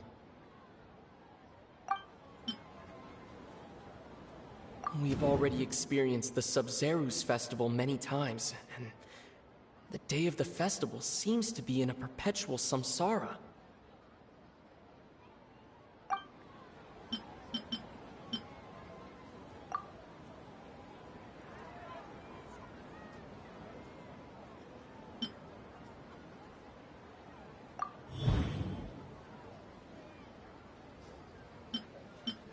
All the bizarre spaces I saw outside the city had one thing in common: a lack of human presence.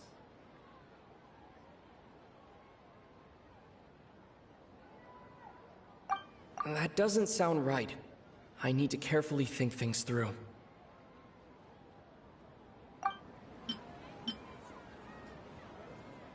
We are all in a dream. It isn't that the people of Sumeru don't dream. Rather, the Akasha is taking them. People in Sumeru think they don't dream, but the truth is the Akasha steals their dreams without them knowing it. And those spaces with no human presence are stolen dreams without their host. That would explain why they sounded so weird when he was trying to describe them. Huh. So people in Sumeru do dream after all. In fact, we're all in one big dream together right now! Correct answer. Now, how did you conclude that the Akasha is capable of this?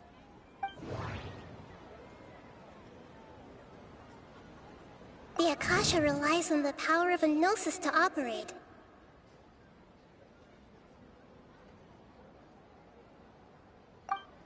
That doesn't sound right.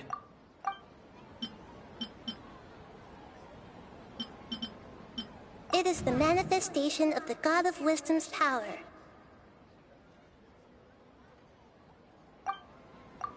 Oh, okay. those dream-controlling creatures in the forest also get their power from the Dendro Archon, right? That would explain why the Akasha has the ability to control people's dreams, too. But is stealing everyone's dreams really how the Akasha compiles their wisdom? Isn't there anything more to it than that? Dreams are fantastical, complex, and full of imagination. People's brains are the most active when they're dreaming. In other words, dreams are rich bundles of human wisdom. So in other words, the complete opposite of how Hypatia understood it. Paimon remembers her saying that the sages think dreams are foolish delusions, and the fact that no one dreams is a blessing from Greater Lord Rukkhadevata. So it was all a dirty trick? The real story is that the sages from the Academia are using the Akasha to steal people's dreams for their own use, huh? Oh? By the sounds of it, you understand the current situation pretty well. So then, what about the Samsara? The Grand Sage said, "Go celebrate the birth of that god to your heart's content." Did he mean something more? That doesn't sound right.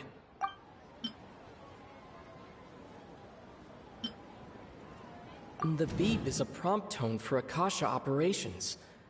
We still hear it every night, even though we removed our Akasha terminal. That doesn't sound right. The Grand Sage... My mind feels exhausted. That doesn't sound right. We've already experienced the Sub-Zerus festival many times, and those spaces kept disappearing before my eyes. But as soon as that beep sounded, many more spaces materialized. Those dreamscapes kept vanishing, but as soon as that beep sounded, more new spaces appeared. Those spaces kept disappearing before my eyes. That doesn't sound right.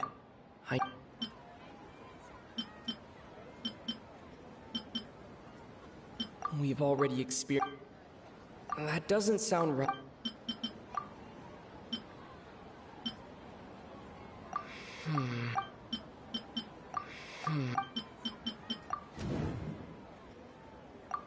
Correct.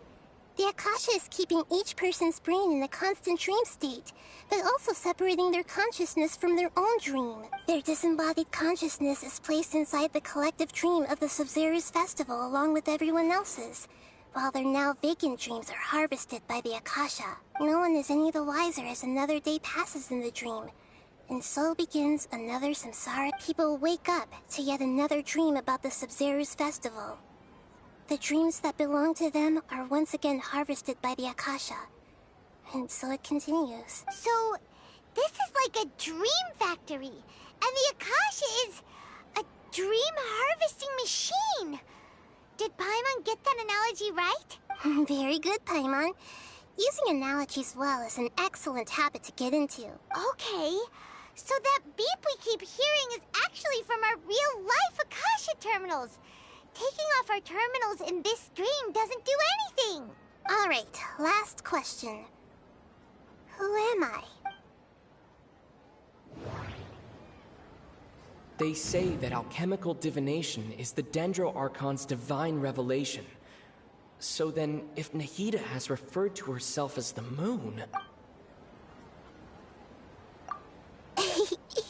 So you noticed. I thought that one would be the hardest question. That's why I put it last. That wasn't hard at all. Even Paimon guessed that.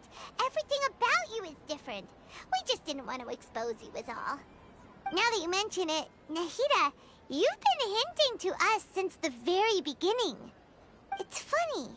Thinking back to when we were asking all over the place for info about Lesser Lord Kusanali. Paimon didn't expect to meet you like this. Yes, those can wait until we're back in real life. On the other hand, I'd be happy to answer any more questions you have about here and now. You asked me this question before. My answer was, it would literally blow your minds. Now that you know this is all a dream, this answer should hopefully make more sense. Have you heard the saying, don't wake a sleepwalker? Likewise, if someone suddenly had told you all this instead of you learning it on your own, your notion of reality and dream would be thrown into irreversible confusion. I couldn't expose you to that kind of risk. That's why I could only give you very subtle hints and some suggestions. Long story short, I'm really sorry I had to keep you guessing. Firstly, this dream we're in is completely based on reality. People have already experienced this Sumeru's festival, so it would be very difficult for them to find anything that strikes them as surreal. Secondly, you're probably wondering why people don't have any memories from earlier samsara, right? That's because people don't remember their dreams most of the time anyway. And in any case, their actual dreams are being taken away from them by the Akasha. So whenever they wake up in this dream of the Sumeru's festival, they don't remember anything from their previous identical dream. That reminds Paimon. Traveler had a dream when we were in the Avidia forest, but couldn't see what it was about after waking up. Is that an example of what you mean? Yes. Only after receiving the blessing of Dendro can a person gain the Dendro element's dream-enhancing power. That explains the feelings of deja vu. Meanwhile, everyone else has no idea that they are in the Sumeru's festival samsara, while their dreams are stolen from them over and over again.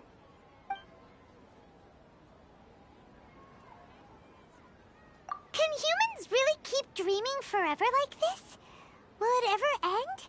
And if so, when? You might say your mental fatigue has already answered this question. Eventually, there's only so much that people can tolerate. Especially those whose health is compromised to begin with, like Dunyarzad. This relentless exploitation takes an even harder toll on them. People's lives are at stake here, and nobody knows a thing! We've got to put a stop to this! I know, right? Why did they have to base this dream on my birthday? Could it really just be a coincidence? Even you don't know the reason? Wow, now that's strange. The Academia sages are determined to harvest lots of dreams in a short time, no matter the cost. They have to be up to no good. Unfortunately, I don't know anything about it. Traveler, do you have any information?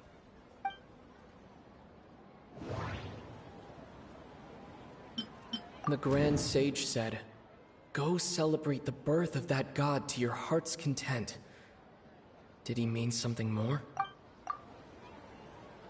Celebrate the birth of that god?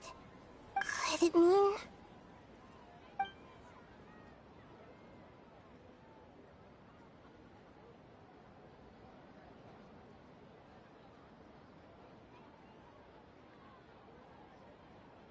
I know, right? Why did they have to base this dream on my birthday? Could it really just be a coincidence? Even you don't know the reason? Wow, now that's strange. The Academia sages are determined to harvest lots of dreams in a short time, no matter the cost. They have to be up to no good. Unfortunately, I don't know anything about it. Traveler, do you have any information?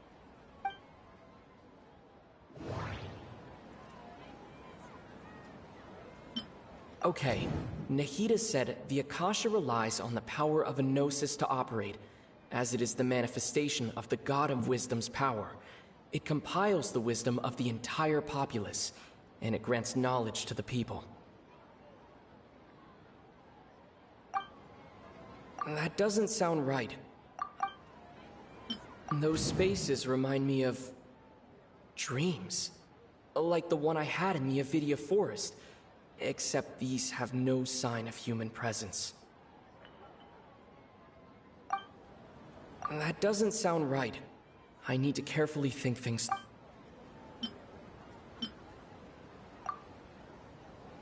Celebrate the birth of that god? Could it mean... deceiving the people? people of Sumeru with no regard for their safety. No matter what they're trying to do, this is unforgivable. After we end the Sub-Zero's festival, Samsara, we have to look into them. How can the sages of the Academia do this behind their Archon's back? This is ridiculous! In the end, I'm just the moon. The real sun is long gone. A sun and a moon? Nahida's talking in riddles again.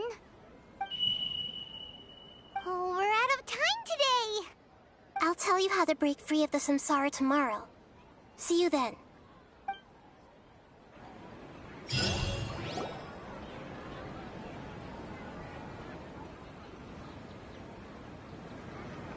Good morning, Nahida.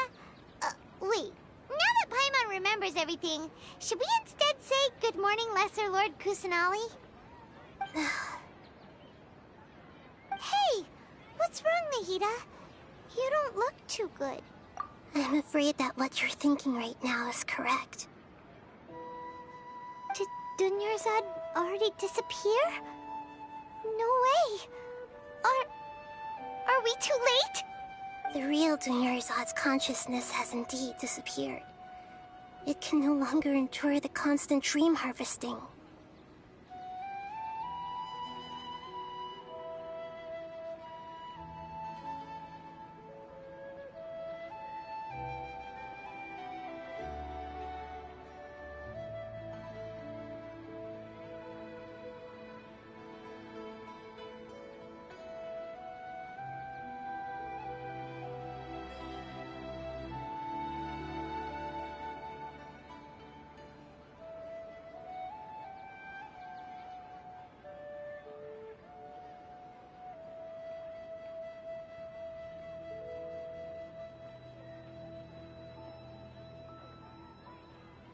Paimon can't believe it. Wait, so what about that other Dunyarzad? Just what is she? Is she also going to disappear? She's actually something like a puppet, but not completely. The real Dunyarzad's consciousness could no longer keep playing her role in this dream. So another Dunyarzad appeared to replace her in the dream. Just like the grass and the trees, that Dunyarzad is just a building block of the dream that helps to keep it going. But personality-wise, she's nothing like the real Dunyarzad. Puppets are stiff, and can't copy a living person's vitality. After all, they're just there as filler. You know, speaking of which, the old Dunyarzad might not have been too different from a puppet. Dunyarzad truly believed that she met you within her consciousness, and it was you who inspired her. So you do remember her after all. Yes. Back then, her family was overly protective of her. No one cared about her personality or thoughts. It was as if she only lived to stall her Elazar. I just gave her a little wisdom so she could look at life in a new way. So that she could be her own person. But even so, she's still... far from it. I'm still a long way off from being a real Archon. I couldn't even save her. If I were a competent Archon, I wouldn't have let my most faithful follower die at the Sub-Zero's festival with so many regrets. Please don't beat yourself up over it, Nahida. It's the Sage's fault, and theirs alone! I'm not beating myself up. All I did was to rationally observe the distance between myself and a real Archon. Don't be like that, Nahida. Even real Archons are still allowed to be sad.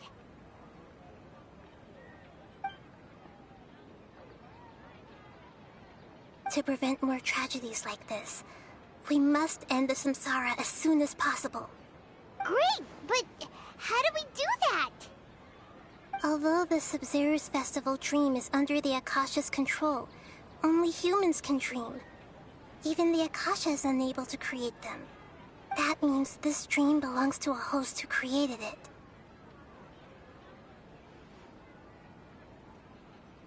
Huh? So, how should we find that person? Well, if this is someone's dream, then everything here must come from deep within their consciousness. Which means, with the power of imagination, they can change anything in this dream. Imagination? What do you mean by that? Imagination means breaking through what you perceive as normal.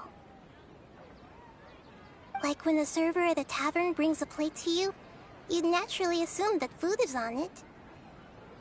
However, if you're the dream's host and you become aware that you're dreaming, when you imagine gold and more on the plate, the dream will respond in kind, and the server really will bring you gold and mora.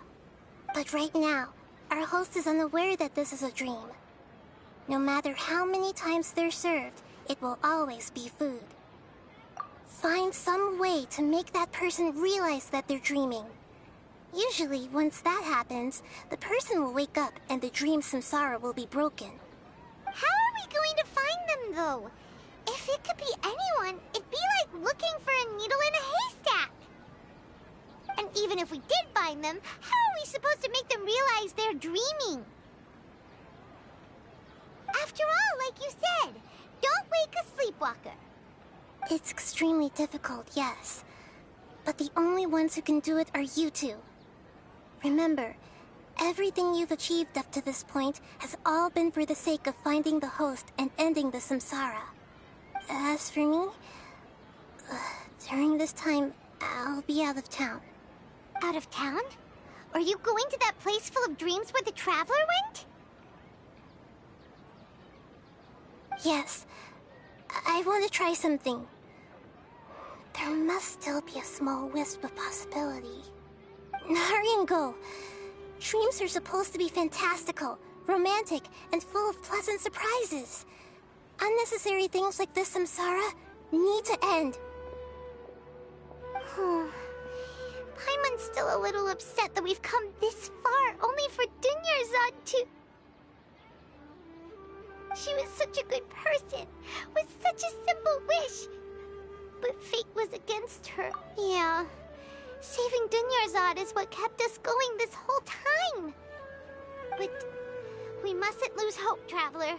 Dunyarzad would definitely want to see us save everyone else. So let's break the samsara for her sake. Paimon's wondering, do you think the sages would get one of their own to be the host of this dream? Feels like it would be easier to control it that way, no?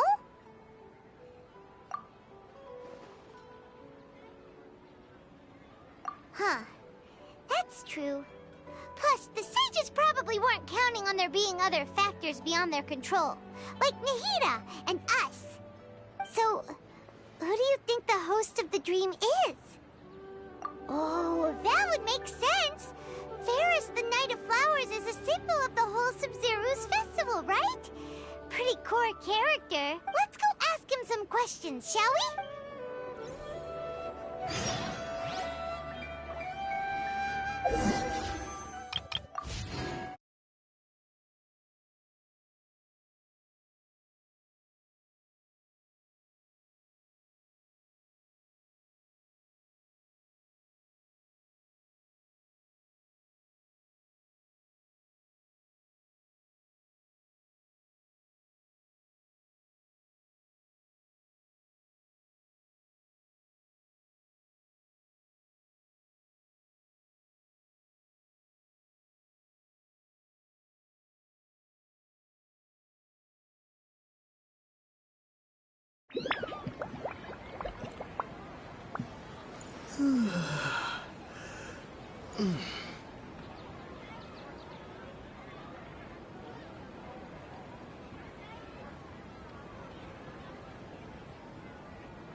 You're back.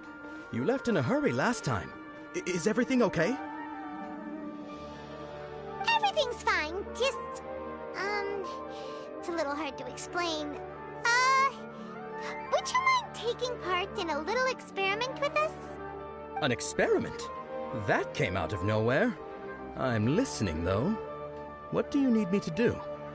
Could you make a wish?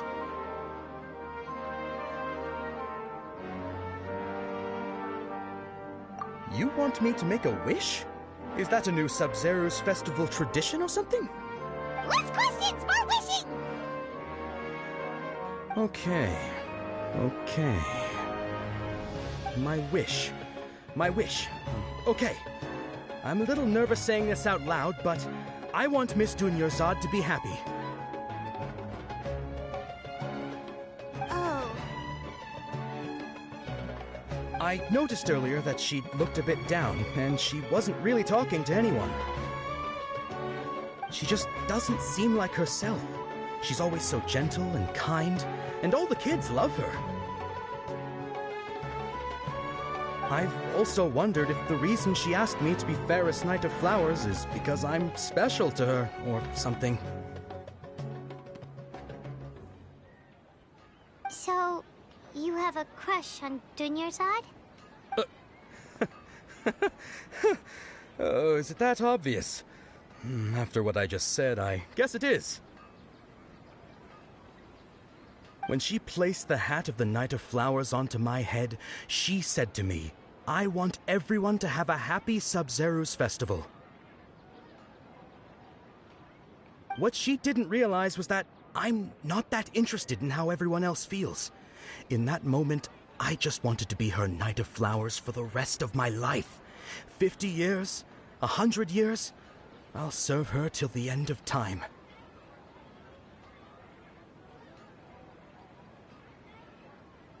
Okay, yeah, that was a bit much. Felt like the right moment to get it off my chest, but that was pretty embarrassing. Okay, I'm ready to make my wish. I would like Miss Dunyarzad to appear in front of me right now with a smile on her face. Here goes. Please come true.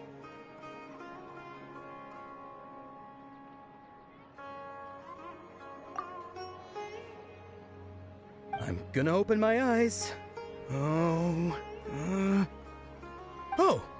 you're... What? Fucky? Sorry, but only one portion of Yalda candies per person. Back home you go. Nice try, you two. Anyway, never mind. I don't need to see her appear right in front of me. As long as she's happy.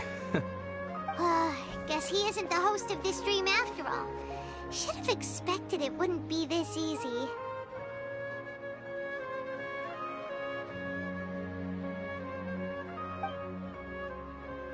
It seems like everyone who knows Dunyarzad loves her, but none of them has any idea that she...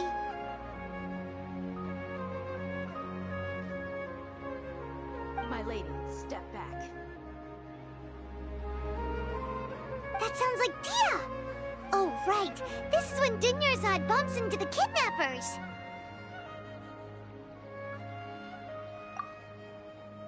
Huh? But Dia can handle them!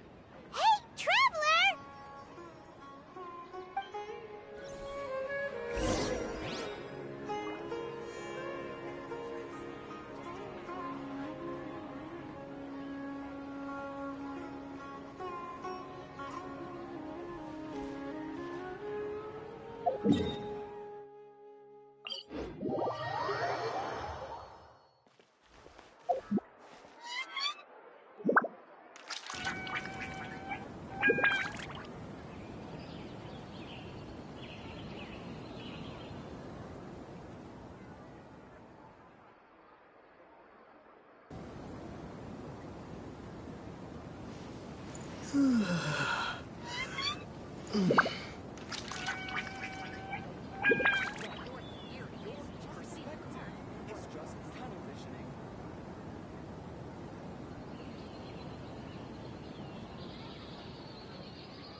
Oh, it's you. Great timing.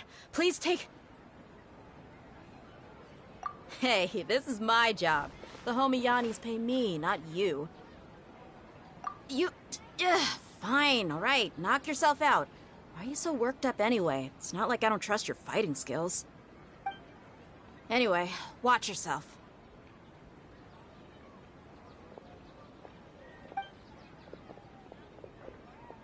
So you got yourself some backup. Suit yourself. You're going down! Stand clear! Rain outlines your fate. No, my... Let's light it up! What? Spring forth! Scatter! Animal test 6308. Stand clear. I'm going in! Let me weave you. Enhanced cannon will mark... Propagate! That's close enough.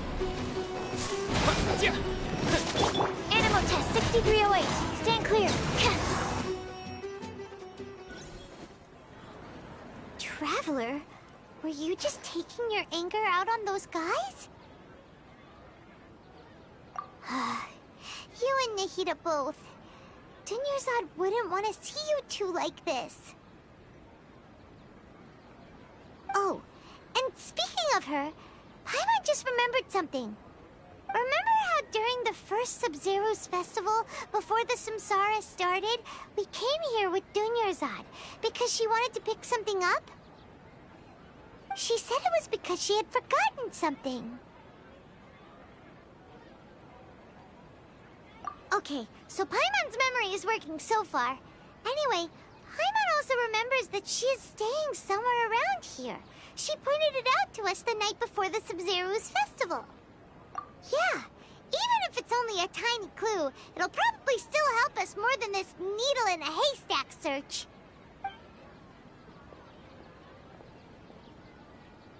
This is the place! It's rude to enter other people's spaces without permission, but desperate times call for desperate measures!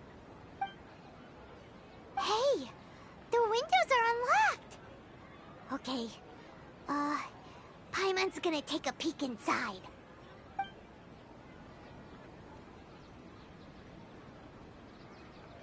This was only a temporary residence, so there was pretty much nothing inside except this book on the table. Should we open it?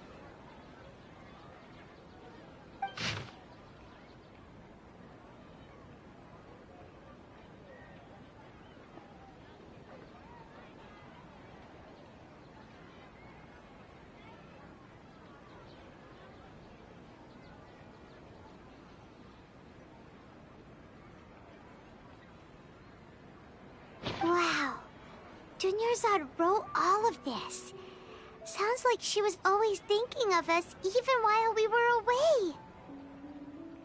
Even though she was also busy preparing for the Sumeru's festival and had all her health problems to worry about. She must have wanted to give this to us as a gift on the day of the Sumeru's festival, right? If we hadn't found this book, we never would have known. But now that we know, we can't even thank her.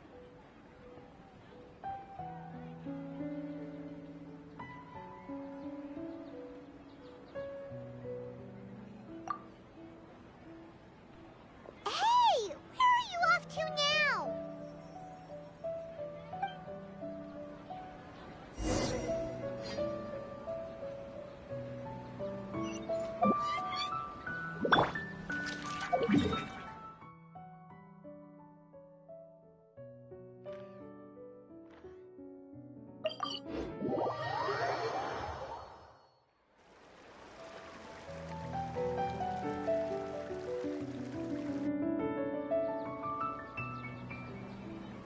It's Dunyarzad's puppet.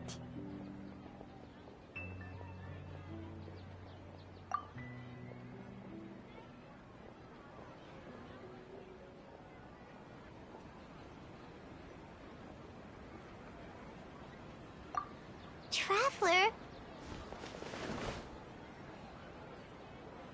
You must be exhausted. Come to think of it, we've been stuck in this place for a really, really long time.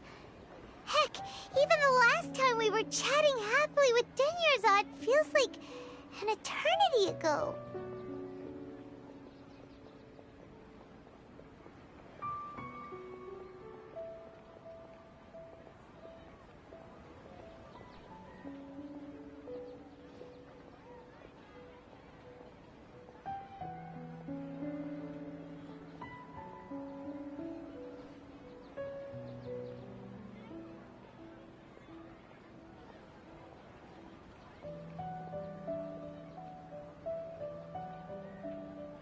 Paimon still remembers when we were sitting here, and the way her eyes sparkled when she talked about Nilu's Dance of Sub-Zerus. There will always be frustrations in life, but I know that the point of living is not to leave behind any regrets.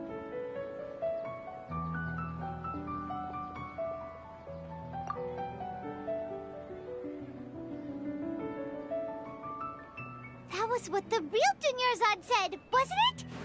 Does that mean... Yes, Traveler. What is it?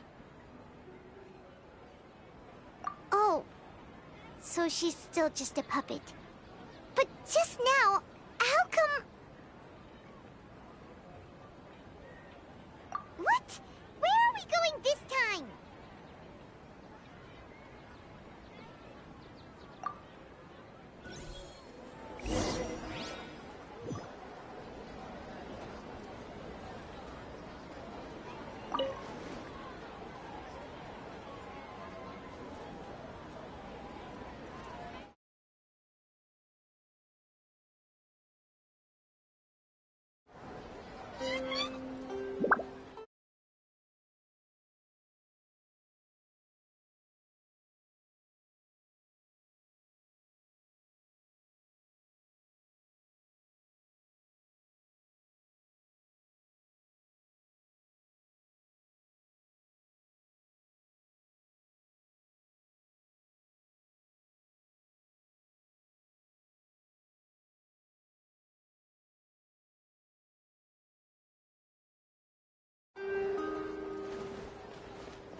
Kusanali.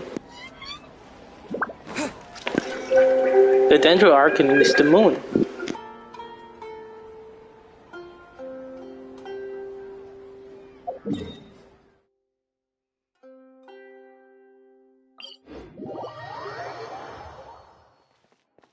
Do you want the Dendro Archon to come along?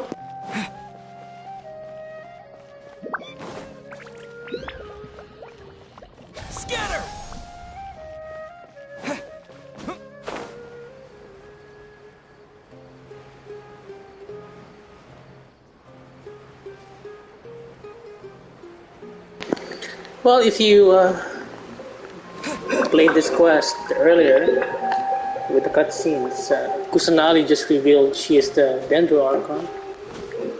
I think.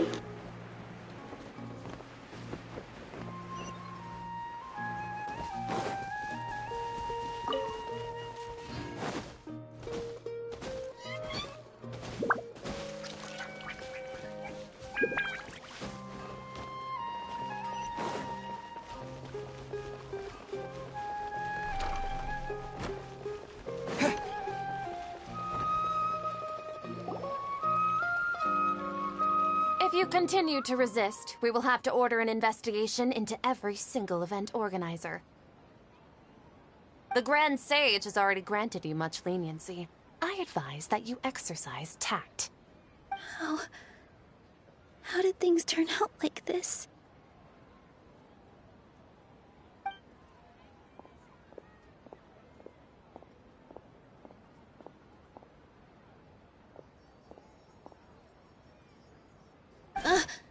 Traveler? You don't have to get involved. He's a sage from the Academia. I don't want to drag you into this. Traveler? Traveler? What the heck are you doing? If you get arrested by the Academia, that's another day gone to waste!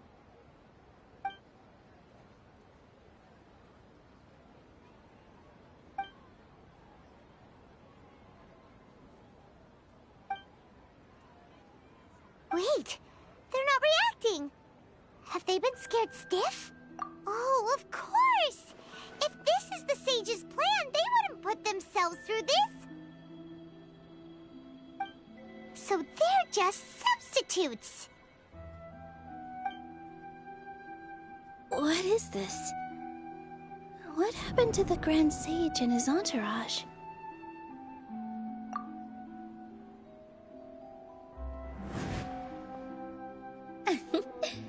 Like I said, they symbolize the goddess of flowers. It's just a shame that all the real Padisaras went extinct after her death. Yes. The Greater Lord brought forth new Padisaras in memory of the goddess of flowers. But she ultimately could never truly replicate that beautiful shade of purple.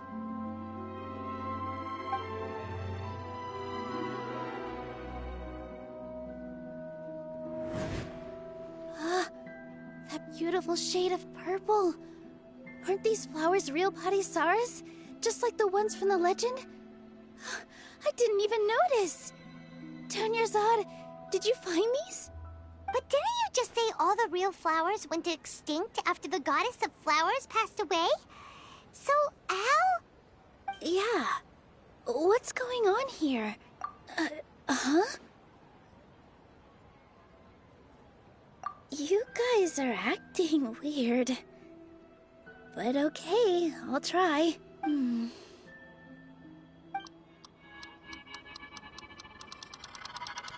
Hey!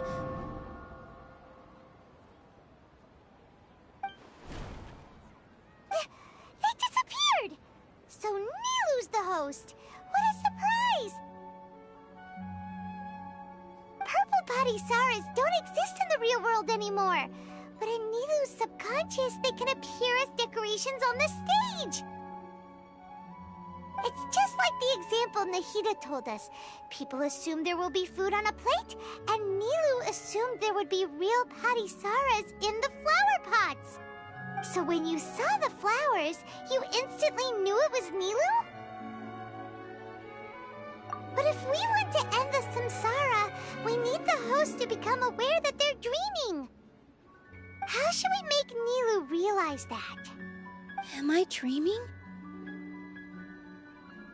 Huh? So I'm right. Is this Lesser Lord Kusanali responding to our celebration of the Sabzeruz festival? Wrong guess, but you aren't completely wrong either. The point is, what made you think this is a dream? As far as you know, people in Sumeru don't dream, right? Yeah, but have you heard the tale of the first sage? To prevent a calamity, he went on a journey to find the Dendro Archon. Ooh, sounds familiar. Dunyarzad told us a story like that when we first arrived in Sumeru City. So it was about the first sage, huh? Yep, but in the part you heard, he hadn't become the first sage yet. There's more to the story. His piety and wisdom were acknowledged by the Dendro Archon, and she finally gave her blessing to him. All kinds of spectacular scenes appeared in front of the first sage, as if all the knowledge in the world was being painted onto a canvas right before him. He was captivated. After who knows how long, he mastered all the knowledge he could comprehend. Afterward, he said to the Dendro Archon, "I miss my parents, my wife, and my children. I've been away from home for far too long. They must be worried." The Dendro Archon smiled. The next second, the sage found himself lying in his bed, as if he had just woken up from a dream. His wife, lying next to him, said, "You're off to search for the Dendro Archon today, aren't you? Have a safe journey, my love." In the end, the first sage took care of many disasters in Sumeru City, and founded the Academia. What a happy ending. So, the first sage was dreaming ever since the beginning of the story? He never went on his journey? Yes, but his faith and determination were conveyed to the Dendro Archon, so she blessed him in the form of a dream. Paimon understands. That's a really interesting connection. But we really gotta wake up soon, like the sage in the story! I see. Well, it just so happens that today's Sub-Zero's festival is almost over, too.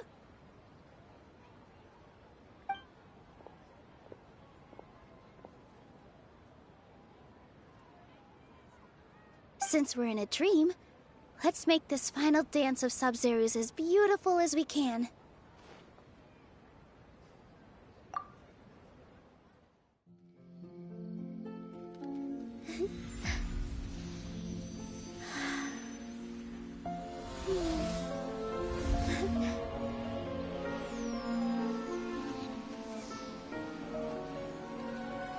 The wait is over, everyone. I dedicate this to our god, the Dance of Sub-Zeros.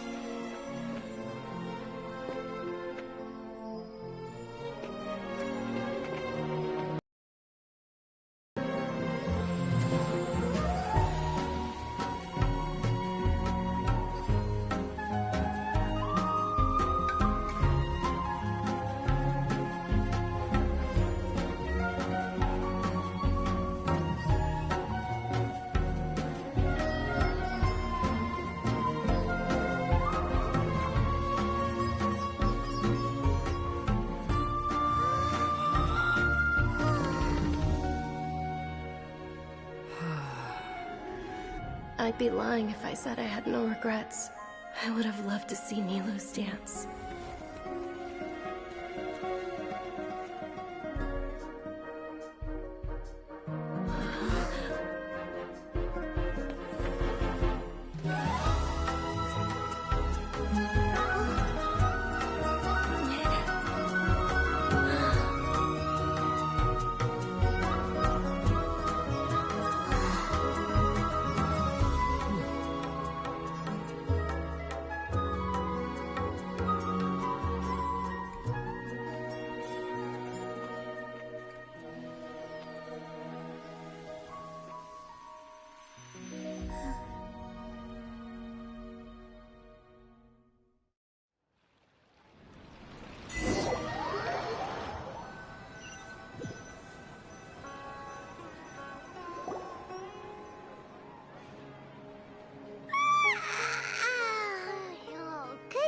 Traveler. Oh, Paimon feels like she's been asleep for the longest time. Paimon's head feels super heavy. Did we oversleep? Do you even remember going to sleep last night? Paimon thinks it was after the Sub-Zero's festival. The Sub-Zero's festival!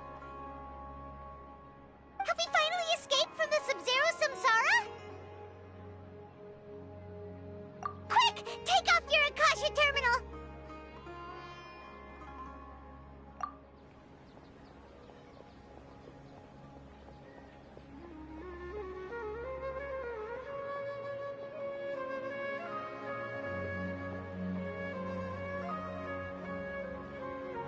She's not in her room. What happened? Huh? What usual spot?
Well done, Traveler and Paimon.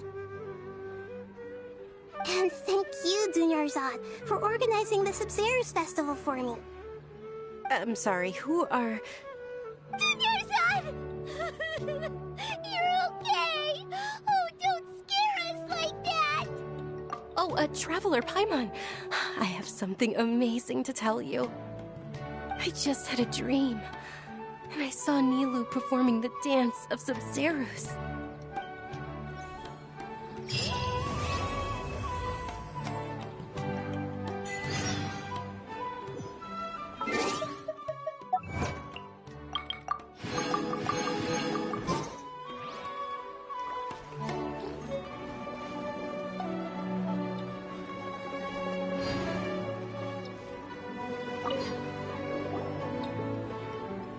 You're actually Nahida, aren't you? Paimon felt like Catherine was acting weird when we met at the Sumeru's festival. And... Dunyarzad, did you save her? It's a really long story. We shouldn't disturb her. Her consciousness is still weakened. Let's chat somewhere else. How about by the Traveler's favorite bench?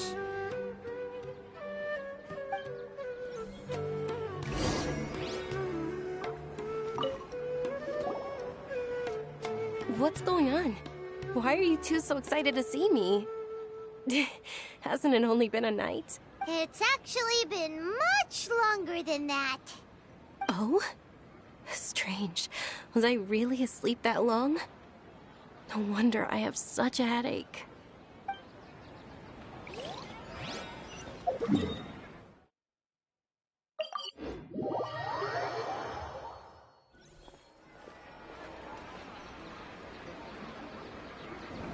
Let's talk about Dunyarzad first. It's such a relief that she's all right. After we parted on the last day of the Sumeru's festival, I left the city and saw what the Traveler had described.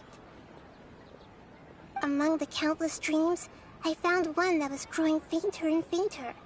This proved my suspicion.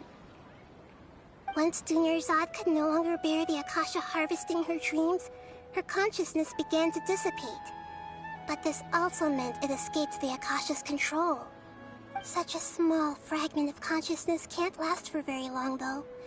It will return to its original dream, where both will gradually fade until they completely disappear.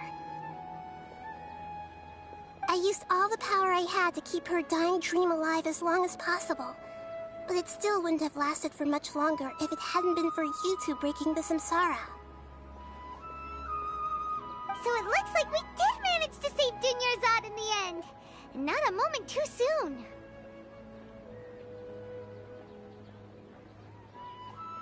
Huh? Why are you two smiling so happily? I thought you'd be so moved that you'd start crying. I need to spend more time observing human emotions. Both are fine. Everyone reacts differently. All right. You two must have a lot of other questions for me, right? After all, you saved my faithful believer. As your reward, I will answer any and all questions. At the Avidia forest, there was this incense that made the traveler fall unconscious and dream of a huge tree and a red sky. You also heard someone's voice, right? It said world and forget me. Yeah, so you do know! We've been wanting to ask you what that was about, and if the red sky was related to Conria. It seems like the traveler established a connection to Irminsul. That was a message left by Greater Lord Rukkhadevata's residual consciousness in Irminsul. Perhaps her last memory before she died. As you two probably know, Greater Lord Rukkhadevata disappeared after the disaster in Conria. The timings of these events do line up, so your suspicions are reasonable. A message from Greater Lord Rukkhadevata? We thought it was from the Scarlet King. The Scarlet King? That god who died even longer ago? Some present-day desert dwellers still worship him. You probably just heard some of their conspiracies. Okay, so what does the message mean?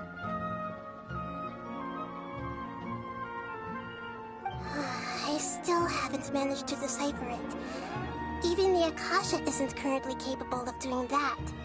Greater Lord Rukkhadevata's residual consciousness in Irminsul seems to be contaminated with something that has a very dangerous aura to it. Many devoted scholars go mad as soon as they connect their consciousness. I've warned the Academia about this many times, but people still keep falling victim to it. But I believe this is the key to saving Irminsul. That's why I've kept trying to decipher it. So the tree in the vision was Irminsul? Oh, Tainari also said that Irminsul is sick! Is it because of the contaminated consciousness? But even if you can't figure out what that vision was all about, it seems like our search for you was all in vain. The Traveler wasn't affected after coming in contact with that consciousness. I've never seen anyone like that. With you here, we may have a chance at deciphering it. No, we must decipher its secrets. I've already eliminated all other factors that might affect Irminsul. This is the only one left. This puzzle has life and death at stake. It could determine Irminsul's fate, as well as Tevat's. To be accurate, I'm using the Akasha as a medium to occupy Catherine's consciousness. How did you do that? Poor Catherine. Does this mean you can also occupy other people's consciousnesses? Theoretically, I can enter anyone's mind as long as they're wearing their Akasha terminal. The Akasha is the legacy of Greater Lord Rukkhadevata. As Lesser Lord Kusanali and the first Akasha terminal, my consciousness has always been linked to the Akasha. I've always respected my people's free will, so I've never actually occupied their consciousness. When necessary, I just borrow this bionic Snezhnayan puppet. Oh, hold on. Did we just learn some deep, dark secret? So Catherine is... No wonder Paimon felt something was off about her.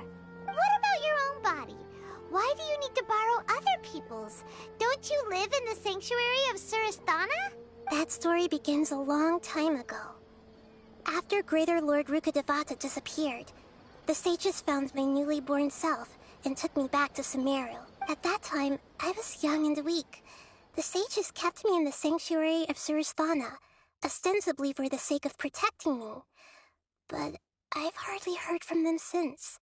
However, I do understand that they had hoped to find Greater Lord Rukkhadevata instead of me, a symbol of her passing. So, the sages basically put their new Archon under house arrest? How dare they! Why don't you teach them a lesson, Nahida? In some ways, they aren't wrong. Greater Lord Rukkhadevata was omniscient and omnipotent. Even after her death, the Akasha is still empowering this nation. And I'm still really far away from being able to call myself the God of Wisdom. Moreover, the Academia is also more proficient at governing this country. My existence has little meaning. Yeah, you got a lot of believers. Just look at the Sub-Zero's festival. Everyone who showed up truly loves you. Thank you for the kind words. But I honestly don't need physical freedom as long as I can connect my consciousness to the Akasha. Trying to find a way to save Irminsul is my life's mission and top priority. I will work on that, and try to live up to being a deity in the meantime. Every once in a while, I will also take up the duties of the God of Wisdom and enlighten a lost soul here and there. Doing all that should be enough. There's never been any big problems with the Academia's governance of Sumeru. This is the first time I've seen them step out of line. I wonder what caused them to go down this path, and what they hope to achieve. Even though the city's residents haven't noticed anything strange, if the Traveler hadn't broken the Sub-Zero's samsara, the situation could have become dire. I tried to do some investigating in the Akasha, but I couldn't find anything suspicious. And all the people of interest seem to purposely avoid wearing their Akasha terminal. I think they're deliberately trying to hide something. Oh, that reminds Paimon. In Gandharvaville, there was a sage who had invited Tainari to join some kind of project. Could it be related? Regardless, I need to first investigate the sage's motives, make things right, and punish them if needed. But I'll have to be discreet, or they'll see me coming. You mean how the Akasha stops you from having dreams? Yeah, it's been such a long time. No one's noticed something's up? It's not that no one noticed. It's more like no one cared. Ultimately, it's all rooted in the sage's misdirection. Misdirection? The sages convinced everyone to believe that being unable to dream is a sign of rationality and wisdom. Not dreaming is a badge of honor in Sumeru, even if the truth is that their dreams are being reaped by the Akasha. With their propaganda in place, the sages can maximize their use of the Akasha to facilitate their reason. Besides, Greater Lord Rukkhadevata must have created the Akasha in the hopes that it could be used to its full potential. That's why I've never come out strongly against this. Anyway, the perspective advocated by the sages drowned out any voices of doubt. By now, even those who never use Akasha terminals find it too shameful and embarrassing to talk about their dreams. Got it. I hope my answers were satisfactory, seekers of knowledge. To be honest, maintaining Dunyarzad's fading dream took a lot of mental energy. I think I may need to rest for a while. Oh, and you don't need to worry too much about the sage's activities for now. The Akasha won't be able to conduct another project on the scale of the Sub-Zero's samsara in the immediate future. Go and get some sleep. Leave everything to us. What a relief. This is truly the most exhausting birthday I've ever had. Traveler? Paimon? Why am I here? Do either of you know? Maybe you were sleepwalking. You know you can't wake up a sleepwalker. We happened to walk by, so we thought we'd wait for you to wake up. I see. Huh. I should visit my maintenance personnel sometime. Oh, I'm fine. I better go. Thank you.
Hey, what's... I'm afraid that what you're thinking right now is correct.